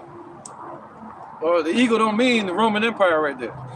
All right. He buried us on eagle's wing, meaning he took care of us. Go ahead. Hey, that goes with the scripture Canuck brought out earlier on how the government is going to be on his shoulders. Man. That's right. Oh, go ahead, brother. Verse 12. So the Lord alone did lead him, and there was no strange God with him. There you go. There wasn't no damn idols that did it. There wasn't no Allah, no Krishna, no Zeus, none of that shit. You know? It was all Yahweh B'Shem Yahushua, man, that led us out and buried us on what? Go ahead, Art. Revelation 12. So the same way we fled into the wilderness from the face of the serpent, and we were nourished there, and the Lord had a place prepared for us, is the same way he delivered us out of Egypt. He protected us. All right, go ahead. This is Revelation chapter 12. I'm gonna start back at verse 14. All right, that eagle represents care and safety, all right, and guidance. And to the woman were giving 2 wings of a great eagle, that she might flee into the wilderness and to her place. Right, Ezekiel 20 and 35. Right, in that place. See, now we fled into the wilderness, meaning all over the world. You know, at the known world at that time. And then later we fled into our place. What's that place? Arsarit, okay, America. That's the place that was prepared. You know, beyond Europe and Egypt and all these different places. All right, so wherever our people ran to, the Lord has safety there waiting for us. This is the Ezekiel 20 and 35. Yep. This is Ezekiel chapter 20, verse 35. And I will bring you into the wilderness of the people, and there will I plead with you face to face. Right. So now the Lord brought us into this wilderness of the people, meaning the nations. All right. And now he's pleading with us, judging us face to face, man. All right. And they're going to have to deal with them. People like IUIC, the Lord going to judge them face to face. You know, especially when he show up. He said every eye going to see him. And he's going to bring that judgment. That's scary. That's scary. That's some scary stuff, man. That's some scary stuff. Right. All right, like this guy here. Who are you looking at? He must want some face to face from the Lord, Yahweh Shai. All right, get rebuked. Go ahead. Matthew chapter 3 and verse 10. And now also the axe is laid to the root of the trees. Therefore, every tree. The axe is laid to the root of the trees. What's that? The axe is laid to the house of Israel. All right. So the Lord is what? Hewing down certain trees. All right. The Lord hewing down, cutting down these camps, man, and these false prophets. Go ahead, brother. Therefore, every tree which bringeth not forth good fruit is hewn down and cast into the fire. Right, so they got to bring forth good fruit, not just any fruit. They got to bring forth good fruit, man. Okay? And what's the good fruit is the truth. The truth that the Father's name is Yahweh and his Son's name is Yahweh Shai. All right? And that the Negroes, Latinos, and Native Americans, we're the Israelites of the Bible, and the Lord looking for 144,000 men to turn back to him. That's right, and repent. That's right, brother. You get it, bro. Salam, man. Peace, bro. All right, peace. All right. We pointed at you. We saw you listening. You know what I'm saying? Yeah, you good. You good. All right. Somebody got a paper for him? They're gonna give you the paper to our website. All right. That we can catch up on everything that you probably missed. All right. So we at the end of this thing, man. The Lord about to destroy this place, Babylon, America. And he said before he destroys this place, he's gonna wake us up to who he is. That's right, brother. Everything happened for a reason, man. Bless. You catch everything, you know. It's all good. That's brotherly love right now. Yeah, another one. Go ahead. Go ahead. This is Ezekiel chapter 35 and verse 2. Son of man, set thy face against me. Whoa. Top your head. Your head. Oh. All right, this is Ezekiel chapter 35 and verse 2. Son of man, set thy face against Mount Seir and prophesy against it, and say unto it, thus saith the Lord God, behold, O Mount Seir, I'm against thee, and I will stretch out my hand against thee, and I will make thee most desolate. Now, you telling Edomite that today, do you think he gonna believe that? Because of the position that they have on earth right now? Now he don't feel like the Lord against. They feel like they're the Lord's people for real, man. You try to tell Esau that, he gonna say, man, you late. I'm gonna fire you. He's like, yo, I'm trying to tell you though, man. The Lord said you're going to slavery. It's still late. You gotta get back to work. But until that time, He's proud, man. Proud ass fellas, man. Is that what you thought? Yeah. Inside joke. Man, that was it. I get verse 4. This is Ezekiel chapter 35 and verse 4. I will lay thy sins waste, and thou shalt be desolate, and thou shalt know that I am the Lord. That's right, man. That's right. So the Lord, that's right. He said you're going to know it. They're going to know it in that day. He said all the world is going to have knowledge of the Most High, man. They're going to know who he is. Why? One, because we're out here prophesying his name. And two, because Yahweh is about to show up and make the whole world know. Are they going to bring the smack down? The people know. Yeah, that's right. The heavenly elbow. All right. Keep going. Yeah. So we read that part, right? 14. Gone. Let's stop at nourished. Read that 14 again. Let's stop at the word nourished. Revelation chapter 12, verse 14.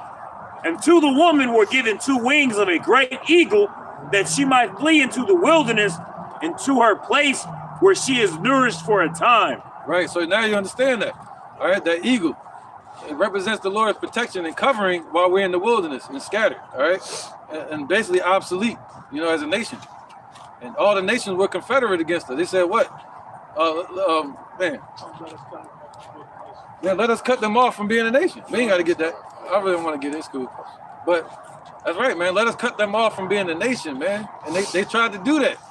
But the Lord. Bands asunder. That's right, man. They tried to cut our bands asunder, man. That's right. So now, nerds, let's get 1 Corinthians 10 and 3, John 4 and 14.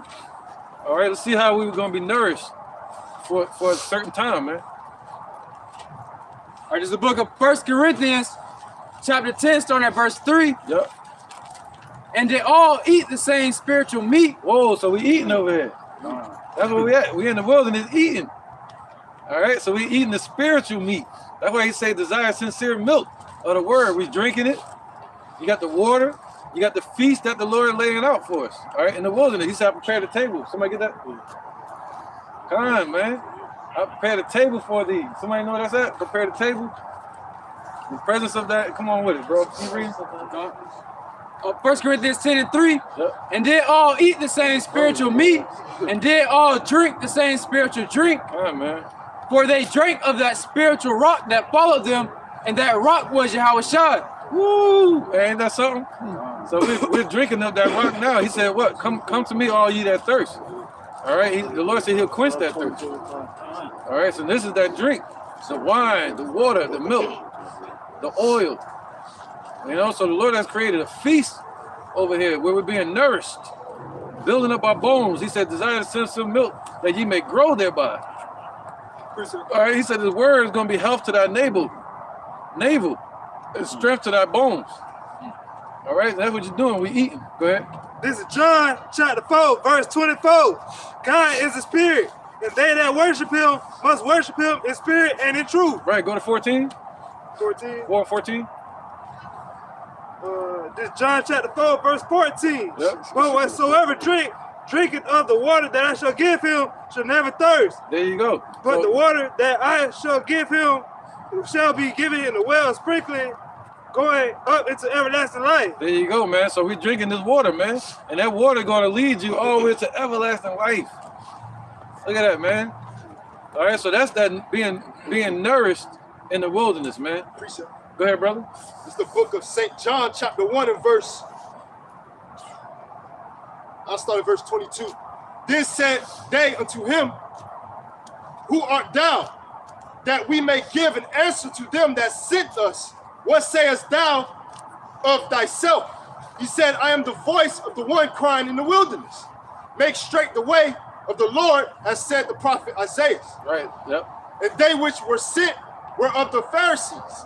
And they asked him and said unto him, Why baptize thou then, if thou be not that anointed, nor Elias, neither that prophet? John answered them, saying, I baptize with water, but there standeth one among you whom ye know not. So they don't know Yahushua. Right. And John, which paved the way for Yahushua. That's what John was trying to tell them, man. John being Elijah, all right? Yep. Abba Bivens, all right? The one crying in the wilderness, man. Right, yep. Leading us to the Father. Leading up, yep. That's right, man. And that's that water. He said, John was teaching the spirit of baptism about repentance. And you had the wicked scribes and Pharisees, basically the Sanhedrin. They were teaching sacrifice stuff. All right, but you had John teaching the spirit of repentance and being baptized, man. But he was saying there's gonna be somebody that show up that was greater than him. That's right. So let's get back to this nourished. This is on Psalms chapter 23, verse 5. Thou preparest a table before me in the presence of mine enemies. Thou anointest my head with oil, my cup runneth over. There you go, man. All right, so he prepared a table for us in the presence of our enemies. He said, wisdom said, I have slain my oxen, and everything is ready. Everything's prepared. Tell them to come and eat. Come to the marriage supper, all right, of the bride, which is the elect of Israel, getting themselves prepared, being nourished, all the way until Yahushua shows up. And the bride and the groom, the husbandman, going to be put together by the father that's giving them away. All right? So, all right, let's go. 1 Kings. We got a quick introduction. 1 Kings 19. 1 all the way to 10. Go ahead. All right, this is the book of Psalms, chapter 22, verse 26. The meek shall eat and be satisfied. They shall praise the Lord, Yahweh Ba'ashem Yahushai, that seek him. Your hearts shall live forever. Con, and I just brought that out to back up the brothers, man. You know, because we was talking about that nourishment, that table that was left in the wilderness for the hopeful elect, man. You know, the meek of our people, which is the lowly and the humble, they're gonna eat of this roll and be satisfied, man. None gonna want their mate, man. They're gonna stick strictly to the scriptures, the book, to the law and to the testimony. If they speak not according to this word, it's because there's no light in them, man. As it states in the book of Isaiah, chapter 8, verse 20. Come on, brother. All right. John 7 and 27 and 37. Great point, bro. The book of St. John, chapter 7 and 37. In the last day, that great day of the feast, Yahushua stood and cried, saying, if any man thirst, let him come unto me and drink. He that believeth on me, as the scripture have said, out of his belly shall flow rivers of living water. So, hey, your aunt being single, all right, and something with Yahweh Ba'ashem Yahushai and seeking him 10 times more, he'll sup with you, man. And you'll be fed, man. You'll be spiritually full, all right, with the water, all right. You'll be fed the proper provender, all right, to be built up in the spirit, all right, to know the wisdom, knowledge, and understanding of the Lord, man. Matter of fact, and you'll be able to go out and teach man so and help seal the elect, so we can get the hell up out of here. All right. Matter of fact, I ain't gonna go into it, but you know that's talking about Elijah when he was fed the cakes by the angel. Remember he went to sleep, and then he was given the cake. He woke up with a cake there. You know that was an example of us being nourished and taken care of. You know, not just spiritually, but being fed and kept alive. That what it means. Basically saying keeping you alive. You know, he teleported with a plate of food in the lion's den. That was Habakkuk. Yeah, he said Habakkuk into the lion's den with Daniel. You right? It was either the crow or the raven that fed Elijah. In the drought. In the drought. Yep, and he gave him cakes. Like he woke up, it was a cake. The angel baked the cake for him. And then he went to sleep. There was another cake there. He baked another one for him. He said, "Hurry up and eat all of it. Because you're gonna have to carry this for like 40 days, something like that." Y'all gonna get it. We can go into it, but I'll do another lesson on that. All right. We already got that John 7. Let's go to 15. Verse 15. Revelation 12 and 15. It's back at Revelation chapter 12. In verse 15, good. And the serpent cast out of his mouth water as a flood after the woman. All right, keep going. That he might cause her to be carried away of the flood. There you go. So that shows you who the serpent is. We read that. We know who the serpent is. That's the Roman Empire. All right, and they cast out a flood, meaning what? The army. All right, you know. They rose up an army against us to try to kill us. But the Lord said, what? Next verse. Verse 16. And the earth helped the woman. God, the earth helped the woman. That's right. That's talking about all these nations. And the earth opened her mouth. That's right. And the earth opened her mouth, man. They opened up their arms to us. They said, yeah, come on, I got you over here. Hide here. All right. And it's really talking about the elect being the woman. Okay. So the Lord took care of us, man, just like He's gonna do out here, man. When this place shut down, you never know how the Lord, He said, you're gonna eat. He said, my servant shall eat. Is this not an example of it? You know, you can get it if you need to. Yep. Go ahead, brother. And the earth helped the woman, and the earth opened her mouth and swallowed up the flood which the dragon cast out of his mouth. There you go. All right, and that flood is the same way they're going to try to show up now. That same flood. All right, let's get 2nd Ezra 7 and 26. Appreciate it. Go ahead, definitely. Go ahead. This is Isaiah 65 and 13. Therefore, thus saith the Lord, Yahweh Bashem Yahushai, behold, my servant shall eat, but ye shall be hungry. Behold, my servant shall drink, but ye shall be thirsty. Behold, my servant shall rejoice, but ye shall be ashamed. Behold, my servant shall sing for joy of heart, but ye shall cry for sorrow of heart, and shall have for vexation of spirit. So come, man, just how the brother was speaking on, man. Hey, in those days, hey, we're going to eat, we're going to drink, man. Hey, spiritually and physically, man. You know, hey, so why? Because the Lord Yahweh Bashem Yahushai is going to provide for us, man. You know, hey, what can separate us from the love of the Lord Yahweh Bashem Yahushai? Tribulation, poverty, death, so forth and so forth, man. You know, famine, hey, none of this can separate us, man. So therefore, hey, all these things we don't have to worry about. Why? Because, hey, that's what the Gentiles seek after us, man. Hey, the Lord Yahweh Bashem Yahushai know we need these things, so he's going to provide it for us, you know? Yeah, precept. You can speak on it, y'all. Psalms 18 and 4. The sorrows of death compassed me, and floods of ungodly men made me afraid. Come on, man. Hey, that's talking about King David, man. All right, and also us today in this time too as well, man. Yeah, and 70 AD. Come on, hey, because hey, Esau about to get ready to come rushing in like a flood. And guess what? Hey, the Lord Yahweh Bashem Yahushai gonna lift up that standard, man. Right. The sorrows of hell compassed me. That lets you know hell is a condition. The snares of death prevented me. God. In my distress, I called upon him, upon Yahweh, and cried unto my power. God. So with all that, with all hell being encountered around about us, man. Hey, with all that being said, hey, through all the hell, through thick and thin, we call on the Lord Yahweh Bashem Yahushai, man. Hey, why? Because through whatever we're going through, it's always a way of succor. All right, for us to get out of that, what feels like it's too heavy for us, man. That's right. You know. So with that being said, hey, we're going to call upon the name of the Lord Yahweh Bashem Yahushai, man. That's right. It says, he heard my voice out of his temple. It says, our cries have entered into the ears of the Lord of Sabaoth. God. And just like in the time of Egypt, just like in the time of the Roman Empire, he said, we cry with pain, travailing to be delivered. God. And also, hey, the Lord is near to those of a broken spirit and a contrite heart, man. That's right, bro. You know. And my cry came before him, even into his ears, man. God. You know, hey, just like we were speaking on earlier, man. Hey, the angel Raphael delivered those prayers up to the Lord Yahweh Bashem Yahushai, man. And he heard them, man. So guess what? He's gonna come down and deliver us from out of that tribulation that we're in. All right. Right. The earth shook and trembled. The foundations also of the hills moved and were shaken because he was wroth or angry.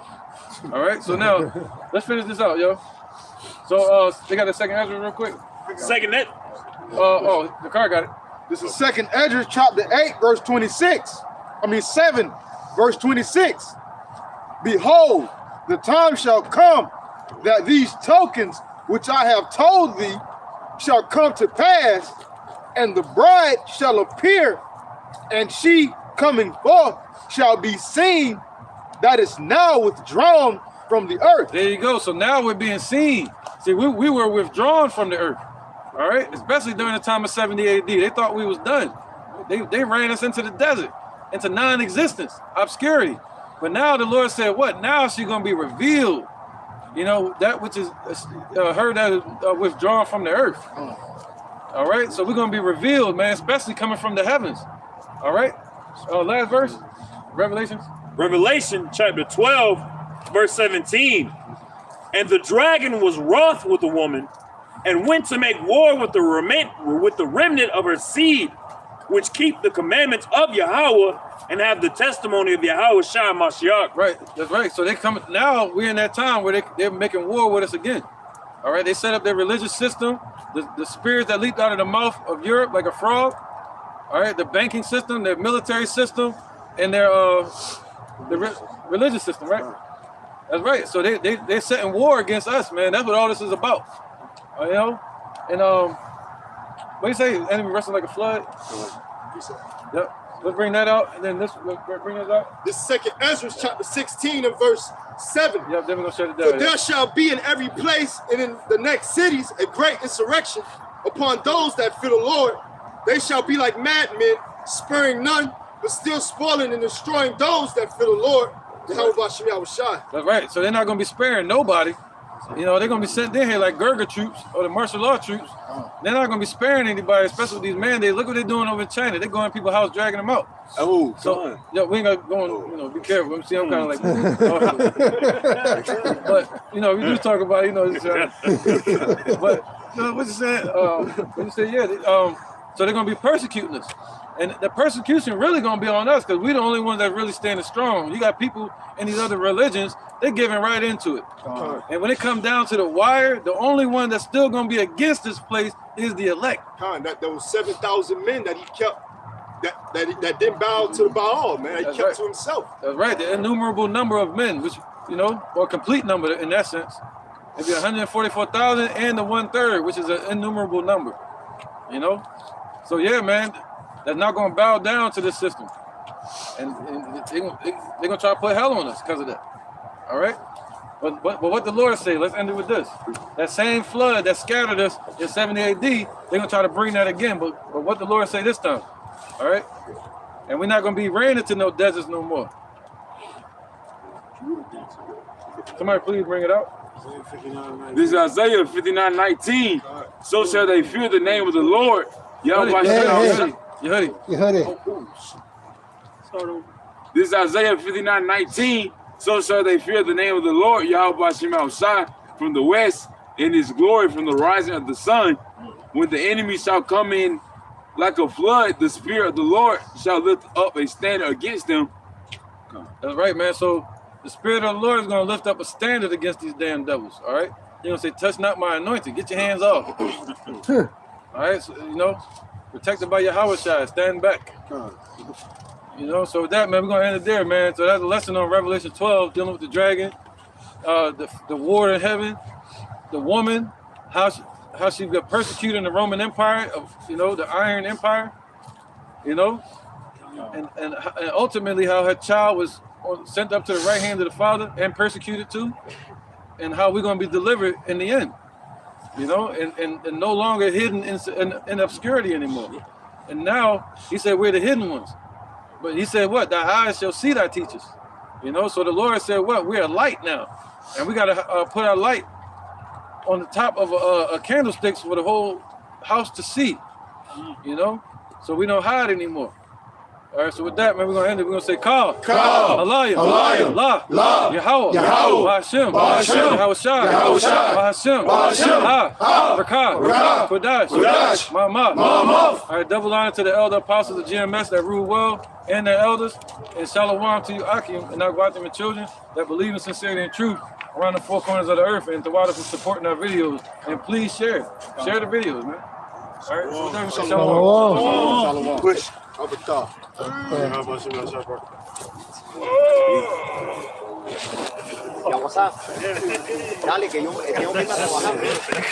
stop, right? Yeah, I got it. Yo, you got the cheese?